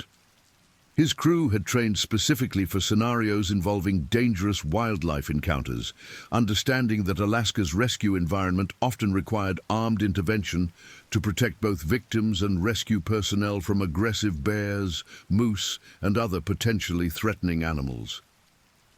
The Pavehawk's departure from Elmendorf at 12:28 began a high-speed transit toward Lake Iliamna that would require 1 hour and 15 minutes of flight time over some of Alaska's most challenging terrain. The aircraft's navigation systems provided precise routing toward the research station's coordinates, while onboard communication equipment maintained contact with both the Alaska Rescue Coordination Center and Dr. Martinez Chen's emergency radio transmissions from the field. During the flight toward Lake Iliamna, Master Sergeant Kowalski and his para-rescue team prepared equipment for multiple contingencies, including medical treatment for bear attack victims, body recovery operations, and potential armed confrontation with an aggressive bear still present at the crash site. Their specialized training included extensive experience with Alaska brown bear behavior and approved techniques for safely operating in areas where dangerous wildlife posed immediate threats to human life. The para-rescue team's equipment inventory included advanced trauma medical supplies designed to treat severe laceration and puncture wounds typical of bear attacks, body bags, and recovery equipment for fatality situations, and military-grade firearms specifically selected for stopping dangerous game. Master Sergeant Kowalski carried a Remington 870 12-gauge shotgun loaded with rifled slugs, while his team members were equipped with M4 carbines and sufficient ammunition for extended operations in hostile environment conditions. Alaska State Trooper Sergeant Patricia Williams, based in King Salmon approximately 80 miles southeast of Lake Iliamna, received notification to respond to the bear attack scene at 12:35 while investigating an unrelated vehicle accident on the Alaska Peninsula. Sergeant Williams, a 23-year veteran of Alaska law enforcement with extensive experience in wildlife-related incidents, immediately coordinated with her dispatcher to arrange helicopter transportation to the remote research station. The Alaska Department of Public Safety helicopter, a Bell 407 operated by Tactical Flight Officer Mark Stevens, lifted off from King Salmon at 12:58, with Sergeant Williams aboard as the primary investigating officer. Stevens, with over 15 years of experience flying law enforcement missions throughout Alaska, had responded to numerous bear attack scenes and understood the complex requirements for evidence preservation, witness interviews, and coordination with multiple agencies responding to such incidents. Wildlife biologist Dr. Rebecca Johnson, Alaska Department of Fish and Game's Regional Bear Management Specialist, received emergency notification of the Lake Iliamna incident while conducting field research 60 miles north of the attack site.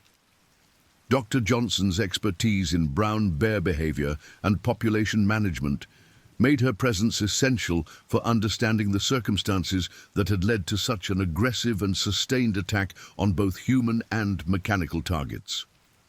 Dr. Johnson's immediate assessment, based on preliminary radio reports from the research station, suggested that the attacking bear had likely been defending territory or a food source, rather than engaging in predatory behavior. The animal's focus on destroying the helicopter after killing Frank indicated territorial aggression rather than feeding behavior, though final determination would require detailed examination of the attack site and the bear's behavioral patterns. The Alaska Wildlife Troopers dispatched Trooper Sean Murphy, a specialist in dangerous wildlife encounters, to coordinate with other responding agencies and provide expertise in bear behavior analysis and public safety considerations. Trooper Murphy's 12 years of experience in wildlife law enforcement included investigation of over 40 bear attacks throughout Alaska, making him uniquely qualified to assess the circumstances surrounding Frank's death and the helicopter's destruction. At 1:15, approximately 1 hour and 18 minutes after the initial attack, the Air National Guard Pave Hawk helicopter approached Lake Iliamna with Master Sergeant Kowalski's pararescue team prepared for immediate deployment upon landing. Captain Thompson's reconnaissance flight around the research station revealed the destroyed helicopter and confirmed that the bear was no longer visible in the immediate vicinity, though heavy forest cover provided numerous concealment opportunities for a large animal. Dr. Martinez Chen's radio communication with the incoming rescue aircraft provided critical updates on the situation, confirming Frank's death and the bear's departure from the immediate landing area approximately 20 minutes earlier. Her observations indicated that the animal had moved northwest into dense forest cover, but remained within the general area, posing a continued threat to rescue operations and station personnel. The Pave Hawk's landing at 1:22 occurred on the research station's secondary helipad, located approximately 200 yards southeast of the destroyed civilian helicopter and positioned to provide clear fields of fire for the pararescue team's defensive weapons. Master Sergeant Kowalski's team deployed immediately upon touchdown, establishing a security perimeter while assessing the tactical situation and planning their approach to Frank's body and the destroyed aircraft. The scene that confronted the pararescue team exceeded their expectations for destruction and violence. Despite their extensive training and experience with Alaska's most challenging rescue environments, Frank's body lay partially inside the helicopter's shattered cockpit, while massive amounts of blood, hydraulic fluid, and aircraft debris covered a 30-yard radius around the landing pad. The helicopter itself had been transformed from a sophisticated flying machine worth $800,000 into a barely recognizable collection of torn metal and destroyed components. Master Sergeant Kowalski's initial assessment confirmed that Frank had been dead for over an hour, eliminating any possibility of life-saving medical intervention, but requiring careful documentation of injuries and circumstances for subsequent investigation and legal proceedings. The extensive trauma visible on Frank's body testified to the incredible power and aggression of the attacking bear, with claw marks and puncture wounds indicating an assault that had continued well beyond the point necessary to cause death. The pararescue team's security sweep of the immediate area revealed extensive bear sign, including tracks, scat, and claw marks on nearby trees that indicated the presence of a large adult male brown bear. The tracks suggested an animal weighing between 800 and 900 pounds, placing it among the larger specimens found in the Lake Iliamna region. Master Sergeant Kowalski's wildlife experience allowed him to estimate that the bear had departed the immediate area but remained within a half-mile radius, requiring continued vigilance and defensive preparations. At 1:45, the Alaska State Trooper helicopter arrived with Sergeant Williams aboard, adding law enforcement expertise and investigative capabilities to the growing response effort. Sergeant Williams' initial assessment of the scene focused on evidence preservation and witness interview procedures, recognizing that the investigation would require detailed documentation of physical evidence and careful recording of eyewitness accounts from research station personnel. The arrival of multiple aircraft and personnel at the remote research station created a complex logistical situation requiring careful coordination to prevent accidents or interference with investigation procedures. Captain Thompson established himself as the senior military officer on scene, while Sergeant Williams assumed responsibility for law enforcement coordination and evidence preservation. Dr. Martinez Chen provided local knowledge and witness testimony while ensuring that her research team remained safely within the station's protected compound.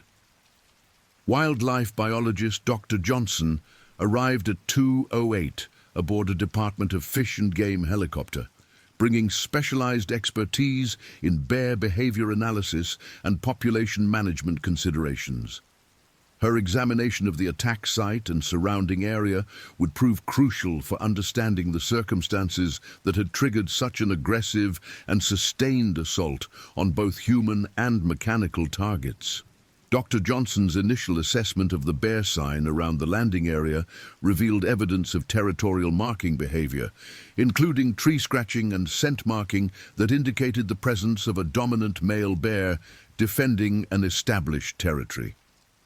The timing of the attack, occurring during the peak of Alaska's salmon spawning season, suggested that the bear may have been protecting access to important feeding areas near the lake's tributaries. The systematic destruction of the helicopter after Frank's death particularly intrigued Dr. Johnson, as such behavior indicated problem-solving intelligence and persistent aggression beyond typical defensive reactions. Most bear attacks ended quickly once the perceived threat was eliminated, but this animal's continued assault on the mechanical components suggested either exceptional territorial behavior or possible conditioning through previous negative encounters with aircraft or humans. Trooper Murphy's arrival at 2:25 provided additional wildlife law enforcement expertise and coordination with state and federal agencies responsible for managing Alaska's bear populations. Murphy's investigation would focus on determining whether the attacking bear posed a continued threat to public safety and what management actions might be required to prevent similar incidents in the future. The recovery of Frank's body began at 2:38 under Master Sergeant Kowalski's supervision, with pararescue team members working carefully to preserve evidence while treating the deceased pilot with appropriate dignity and respect. The extensive trauma inflicted by the bear required careful handling and documentation, as Frank's injuries would provide crucial information about the attack sequence and the animal's behavior patterns. Frank's flight suit, torn and bloodstained, revealed the systematic nature of the bear's assault, with claw marks following patterns consistent with the animal's attempts to drag the pilot from his seat and subdue him through overwhelming physical force. Puncture wounds from the bear's canine teeth showed the crushing power of jaws evolved to process tough vegetation and salmon bones, while claw marks demonstrated the incredible sharpness and strength of weapons designed for digging and climbing. The helicopter's destruction provided additional evidence of the bear's size, strength, and persistence in eliminating perceived threats to its territory. Aluminum panels had been torn and punctured as if they were paper, while control cables and hydraulic lines showed clean severing that indicated razor-sharp claws applied with tremendous force. The tail rotor assembly, designed to withstand extreme operational stresses, had been completely destroyed by impacts that would have required hundreds of pounds of concentrated force applied with precision timing. Dr. Martinez Chen's detailed account of the attack sequence provided investigators with crucial timeline information and behavioral observations that would help determine the bear's motivations and threat assessment. Her description of the animal's approach, attack methodology, and post-attack behavior painted a picture of a large, mature male bear responding to perceived territorial intrusion with maximum aggression and following through with systematic elimination of all threatening elements. The research station personnel's witness accounts corroborated Dr. Martinez Chen's observations while providing additional details about the bear's size, coloration, and behavioral characteristics that would assist in identifying the specific animal responsible for the attack. Their descriptions consistently indicated a massive brown bear with dark chocolate coloration and distinctive scarring around the head and shoulders that suggested previous encounters with other bears or human-related conflicts. At 3:15, the initial phase of the investigation concluded with Frank's body prepared for transport to the Alaska State Medical Examiner's office in Anchorage, where a complete autopsy would document the extent of his injuries and provide official cause of death determination. The helicopter's wreckage would remain at the scene pending detailed examination by Federal Aviation Administration investigators and insurance representatives who would assess the total loss and determine contributing factors. The complex logistics of coordinating multiple agencies and aircraft at the remote Lake Iliamna location required careful planning to prevent additional accidents or safety hazards. Captain Thompson's military experience in joint operations proved invaluable in establishing communication protocols, flight safety procedures, and personnel accountability systems that ensured all responders could complete their missions without creating additional emergency situations. Sergeant Williams' evidence collection procedures included photographing the attack site from multiple angles, measuring and documenting physical evidence such as tracks and blood spatter patterns, and conducting formal interviews with each witness to establish a comprehensive record of the incident. Her law enforcement experience in previous bear attack investigations provided the methodical approach necessary to preserve evidence that might prove crucial for subsequent legal proceedings or insurance claims. The afternoon sun cast long shadows across the Lake Iliamna research station as recovery operations entered their final phase, with Frank's body secured aboard the Air National Guard Pavehawk for transport to Anchorage. The destroyed helicopter remained where the bear had left it, a twisted monument to the incredible destructive power of Alaska's largest land predator when defending its territory against perceived threats. Dr. Johnson's wildlife assessment concluded that the attacking bear represented a clear and present danger to human safety in the Lake Iliamna region, requiring immediate management action to prevent additional attacks on aircraft operations or research personnel. Her recommendation for lethal removal of the problem animal would trigger a complex interagency coordination effort involving federal wildlife authorities, state game management officials, and local tribal governments with traditional hunting rights in the area. The departure of the Air National Guard helicopter at 3:42 marked the beginning of a long journey home for Frank's body. But the investigation and recovery operations would continue for several more hours as additional agencies arrived to assess the scene and coordinate follow-up actions. The Alaska State Troopers would maintain a presence at the research station overnight to ensure the safety of personnel and prevent any interference with the continuing investigation. Captain Thompson's flight back to Elmendorf Air Force Base carried more than just Frank's remains. It represented the conclusion of a veteran pilot's 4-decade career in Alaska aviation and the beginning of a complex investigation into the circumstances that had led to such a violent encounter between human technology and wild nature. The helicopter's destruction would eventually total over $800,000 in losses, but the human cost of Frank's death would prove incalculable to his family, friends, and the tight-knit community of Alaska bush pilots who depended on each other for survival in one of the world's most challenging flying environments. The research station settled into evening quiet as investigation teams completed their work and departed for Anchorage, King Salmon, and other bases throughout Alaska.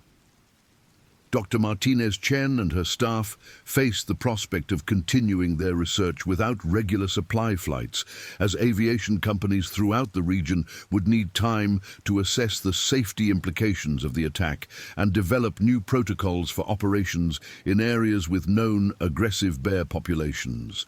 The bear that had killed Frank Davidson and destroyed his helicopter melted back into the vast wilderness surrounding Lake Iliamna, carrying with it the scent of hydraulic fluid, aviation fuel, and human blood that would forever associate aircraft operations with territorial threats requiring immediate and violent response. Wildlife management officials understood that locating and removing such a large, intelligent, and now aircraft-sensitized bear would require extensive resources and considerable time, during which the animal would pose a continued threat to aviation operations throughout the region. The evening news broadcasts in Anchorage led with reports of the fatal bear attack, describing Frank's death as the latest in a series of increasingly aggressive encounters between Alaska's growing bear population and human activities in previously undisturbed wilderness areas. Aviation safety officials warned that similar incidents could occur at any remote landing site in bear country, requiring enhanced vigilance and new defensive procedures for pilots operating in Alaska's backcountry regions. Frank's widow, Margaret Davidson, received notification of her husband's death at 4:30 from Alaska State Troopers who had driven to the couple's home in Eagle River, a suburb north of Anchorage where they had lived for the past 35 years. At 70 years old, Margaret had shared Frank's aviation career as both supporter and occasional passenger, understanding better than most the risks inherent in Alaska bush flying, but never imagining that a bear attack would end his long and successful career. The Davidson home, filled with photographs and mementos from 4 decades of Alaska aviation, became a gathering place for friends and colleagues who came to pay their respects and share memories of Frank's contributions to Alaska's aviation community. Stories emerged of emergency medical evacuations he had performed, supply deliveries to isolated communities during severe weather, and rescue missions that had saved lives throughout Alaska's vast wilderness areas. Frank's hangar at Lake Hood Seaplane Base stood empty that evening, its familiar sounds of maintenance activity and pre-flight preparation replaced by the quiet that marked the end of an era in Alaska aviation. His tools, logbooks and spare parts remained exactly as he had left them that morning, arranged with the precise organization that had characterized his approach to both flying and life. The hangar would eventually be cleaned and rented to another operator, but for now, it served as an unofficial memorial to a pilot whose dedication and skill had epitomized the best traditions of Alaska bush aviation. The Federal Aviation Administration's investigation into the helicopter's destruction would examine every aspect of the aircraft's maintenance history, operational procedures, and the circumstances that had placed it in proximity to an aggressive bear during a routine supply delivery. Investigators would seek to determine whether different landing site selection, approach procedures, or defensive measures might have prevented the attack or minimized its consequences. Insurance investigators representing the helicopter's underwriters began their assessment of the claim within hours of the attack, recognizing that bear-related aircraft destruction represented an unusual but not unprecedented risk in Alaska aviation operations. The total loss of N-847AK would eventually reach $847,000, including the aircraft's replacement value, cargo destruction, and associated investigation costs. The Lake Iliamna Research Station requested emergency food and fuel deliveries from alternative aviation providers, but several companies declined the contracts pending development of enhanced bear deterrent procedures and additional safety protocols. The station's isolation, combined with the known presence of an aggressive bear in the immediate area, created operational risks that many pilots and aviation companies considered unacceptable without significant risk mitigation measures. Wildlife management officials from the Alaska Department of Fish and Game began planning an intensive effort to locate and remove the bear responsible for Frank's death. Understanding that the animals demonstrated willingness to attack aircraft and humans posed an unacceptable threat to public safety. The operation would require experienced hunters, tracking dogs, and possibly aerial support to locate the bear in the vast wilderness surrounding Lake Iliamna. The investigation into the attack circumstances focused on several key factors that might have contributed to the bear's aggressive behavior, including the presence of salmon spawning activities in nearby streams, possible food conditioning from previous human contact, and territorial behavior associated with the breeding season. Dr. Johnson's expertise would prove crucial in developing a behavioral profile of the attacking animal and assessing the likelihood of similar incidents in the future. Frank's funeral arrangements began that evening with Margaret's selection of a mortuary experienced in handling trauma cases and working with families of accident victims. The Alaska aviation community would turn out in large numbers to honor Frank's memory and support his widow during the difficult days ahead. His service would feature the traditional missing man formation flown by pilots who had learned their trade under Frank's mentoring and guidance. The destroyed helicopter's wreckage would remain at Lake Iliamna, pending the completion of all investigations and the arrival of heavy lift equipment capable of removing the scattered components for detailed examination. The remote location and limited access made recovery operations complex and expensive, adding to the overall cost of the incident for insurance carriers and government agencies involved in the investigation process. As darkness fell over Lake Iliamna on the evening of August 3rd, the research station's personnel maintained heightened security watches and remained within the protection of their electric fence systems. The bear's continued presence in the area required constant vigilance and precluded any outdoor activities that might create additional confrontation opportunities. Their satellite communication equipment provided their only reliable connection to the outside world and emergency response capabilities. The broader implications of Frank's death rippled through Alaska's aviation community as pilots and operators reassessed their procedures for backcountry operations in areas with known bear populations.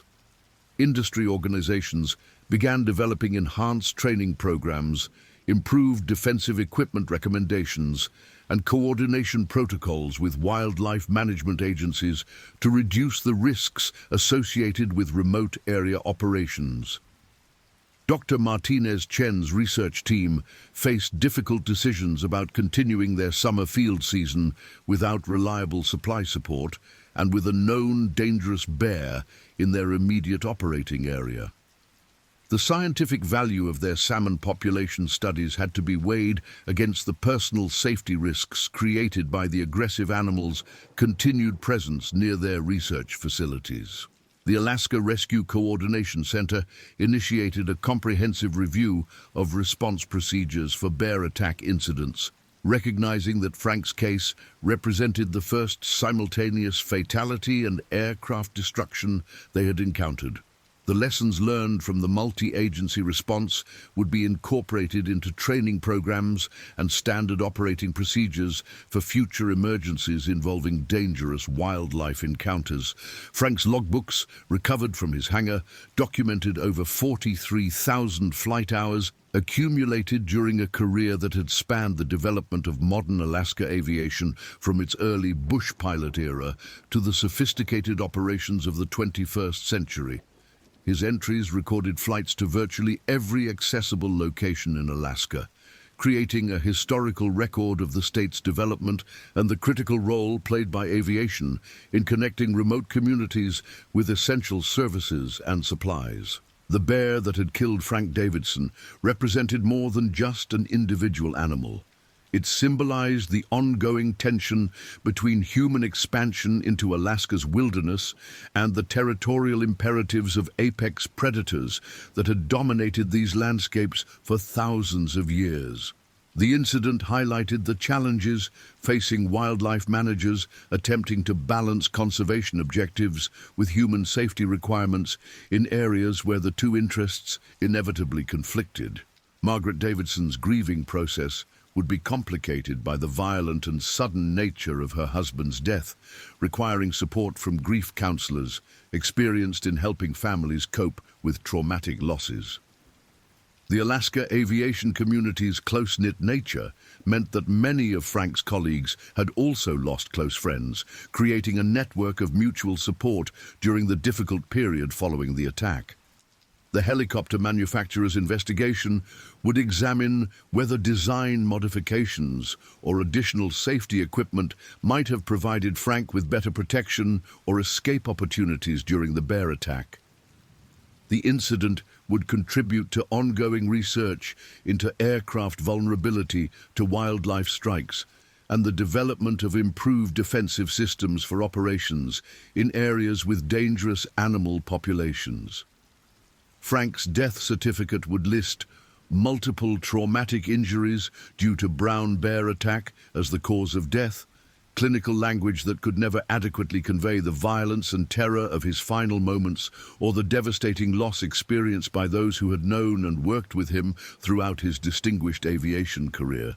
The official record would become part of Alaska's wildlife attack statistics, contributing to databases used by researchers studying human-bear conflicts throughout North America.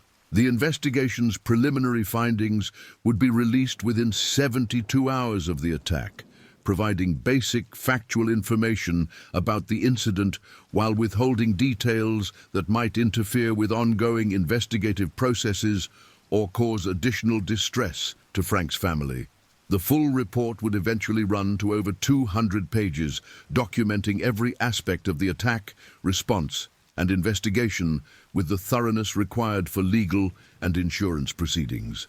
Aviation safety officials recognized that Frank's case represented a new category of risk in Alaska flying, requiring development of specific procedures and training programs for pilots operating in areas with aggressive bear populations. The incident would be studied by aviation safety organizations throughout North America as an example of the unique hazards faced by bush pilots operating in wilderness environments.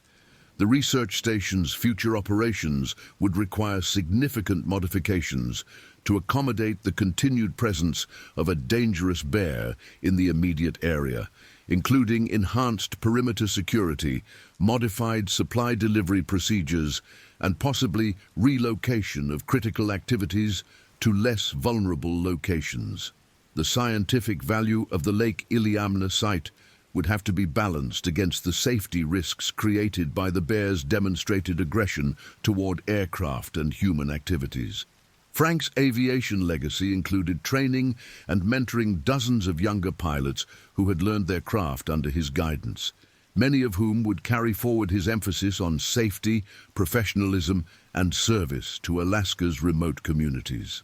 His influence on Alaska aviation extended far beyond his own flying career, contributing to the development of operational procedures and safety standards that would protect future generations of bush pilots. The bear's behavioral patterns following the attack would be monitored through trail cameras, aerial reconnaissance, and reports from local residents and research personnel, providing wildlife managers with information necessary to track the animal's movements and assess its continued threat to human safety. The creature's demonstrated intelligence and problem-solving ability suggested that standard management techniques might prove insufficient for locating and removing such a formidable and dangerous predator. Margaret Davidson's insurance claims would involve multiple policies covering Frank's life insurance, the helicopter's hull, and liability coverage, and potential claims related to the cargo destruction and business interruption. The complex nature of the incident would require extensive documentation and expert testimony to resolve all financial aspects of the losses incurred during the attack. The Alaska Department of Public Safety's final report would recommend enhanced safety protocols for all aviation operations in designated bear country, including mandatory bear deterrent equipment, improved communication procedures with wildlife management agencies, and specific training requirements for pilots operating in high-risk areas. These recommendations would eventually become regulatory requirements enforced by federal aviation authorities. Frank's personal effects, recovered from the destroyed helicopter, included his pilot certificate, medical certificate, and personal items that would be returned to his family following completion of the investigation. His wallet, remarkably intact despite the violence of the attack, contained photographs of Margaret and their children, serving as poignant reminders of the human cost of the tragedy that had unfolded at Lake Iliamna. The helicopter's emergency locator transmitter had activated during the attack, providing search and rescue forces with precise location information that had facilitated the rapid response and recovery operations. The device's performance would be analyzed as part of the investigation, contributing to ongoing research into emergency equipment effectiveness in wildlife attack scenarios. Dr. Johnson's behavioral assessment of the attacking bear concluded that the animal represented an exceptional individual whose size, intelligence, and aggressive temperament made it particularly dangerous to human activities in its territory. Her recommendation for immediate lethal removal reflected the serious threat posed by a bear that had demonstrated both the ability and willingness to kill humans and destroy expensive equipment in defense of its perceived territory. The Alaska State Medical Examiner's autopsy of Frank's body would document over 40 separate injuries inflicted during the bear attack, including massive trauma to his head, neck, and torso that had caused death within minutes of the initial assault. The clinical findings would provide crucial evidence for legal proceedings and insurance claims while contributing to medical research into the treatment of bear attack injuries. Frank's hangar contained detailed maintenance records for N847AK, documenting the meticulous care he had taken to ensure his aircraft's airworthiness and safety throughout its operational life. These records would become evidence in the investigation, demonstrating that mechanical failure or improper maintenance had played no role in creating the circumstances that had led to the fatal encounter with the aggressive bear. The Lake Iliamna incident would be featured in aviation safety publications throughout North America, providing other bush pilots with detailed information about the attack sequence and lessons learned from the investigation. Frank's death would serve as a somber reminder of the unique risks faced by aviators operating in wilderness environments where dangerous wildlife posed threats not encountered in conventional aviation operations. Margaret Davidson's widow's pension and Social Security benefits would provide some financial security during her retirement years, though the loss of Frank's aviation income would require significant adjustments to their lifestyle and financial planning. The Alaska aviation community's support would include both emotional assistance and practical help with the complex legal and financial issues arising from Frank's violent death. The research station's scientific mission would continue despite the tragedy, with enhanced security measures and modified operational procedures designed to reduce the risk of additional bear encounters. Dr. Martinez Chen's team would complete their summer field season under the protection of armed guards and with supply deliveries, coordinated through multiple agencies to ensure adequate safety precautions were maintained. Frank's death would eventually lead to legislative hearings in Alaska on the adequacy of current wildlife management policies and the need for enhanced protection of human activities in areas with growing bear populations. The political implications of the incident would extend beyond aviation safety to broader questions about balancing conservation objectives with human safety requirements in Alaska's wilderness areas. The destroyed helicopter's components would eventually be recovered and transported to specialized facilities for detailed examination by federal investigators, insurance adjusters, and manufacturer representatives. The analysis would focus on the bear's attack patterns and the aircraft's vulnerability to large animal assaults, contributing to ongoing research into wildlife-related aviation hazards. Dr. Johnson's fieldwork at Lake Iliamna would include establishing bait stations and trail cameras designed to locate and monitor the attacking bear's movements and behavioral patterns.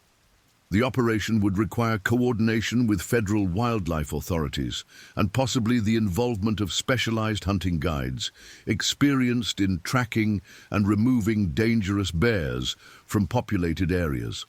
Frank's reputation in the Alaska aviation community had been built on 40 years of safe and reliable service to remote communities, emergency medical services, and scientific research operations throughout the state. His death represented not just a personal tragedy, but a significant loss to Alaska's aviation infrastructure and the communities that depended on bush pilots for essential services and emergency response capabilities. The investigation's findings would contribute to a growing body of research into human-bear conflicts in Alaska, where increasing recreational use of wilderness areas and expanding development activities brought humans into contact with bear populations that had previously experienced minimal human interaction. Frank's case would become a landmark example of the extreme aggression that some individual bears could display when defending territories they perceived as threatened by human activities. Margaret Davidson's legal representation would include attorneys experienced in aviation accident cases and wrongful death claims, as the complex circumstances of Frank's attack would require expertise in multiple areas of law, including insurance coverage, government liability, and aviation safety regulations.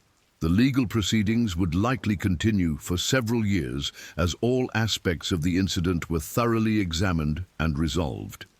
The bear responsible for Frank's death would continue to pose a threat to aircraft operations throughout the Lake Iliamna region, until wildlife management officials could successfully locate and remove the animal.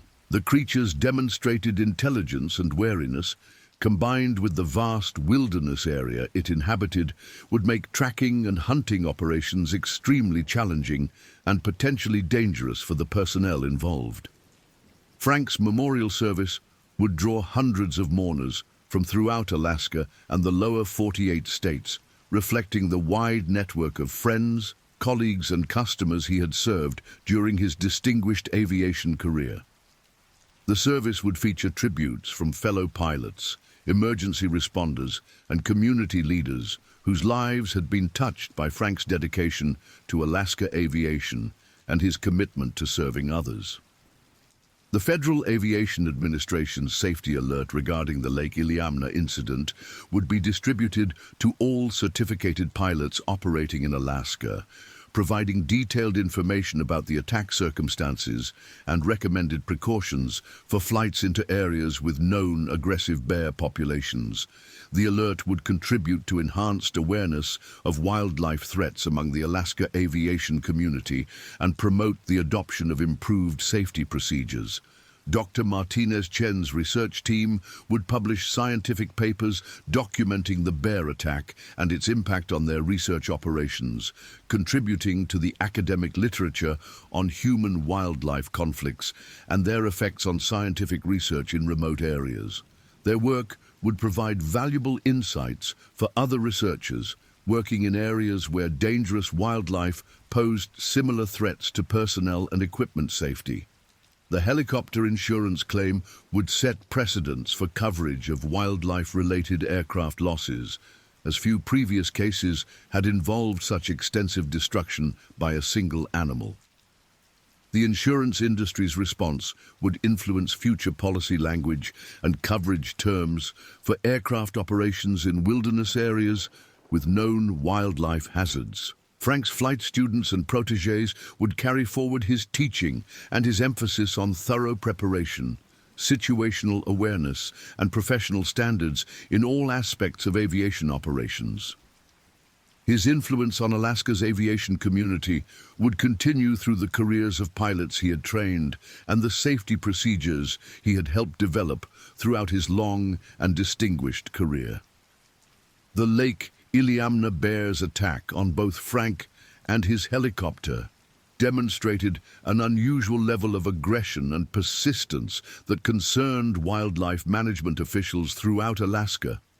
The animal's behavior suggested either exceptional territorial instincts or possible previous conditioning through negative encounters with humans or aircraft, making it particularly dangerous to future aviation operations in the region.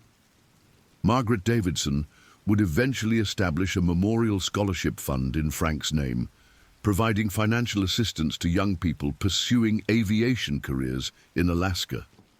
The scholarship would ensure that Frank's commitment to Alaska aviation would continue to benefit future generations of pilots who would carry on the traditions of professionalism and service that had defined his career.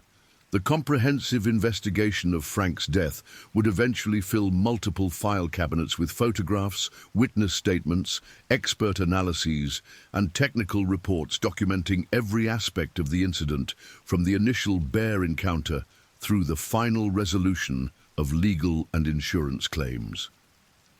The investigation would become a model for future cases involving wildlife attacks on aviation operations.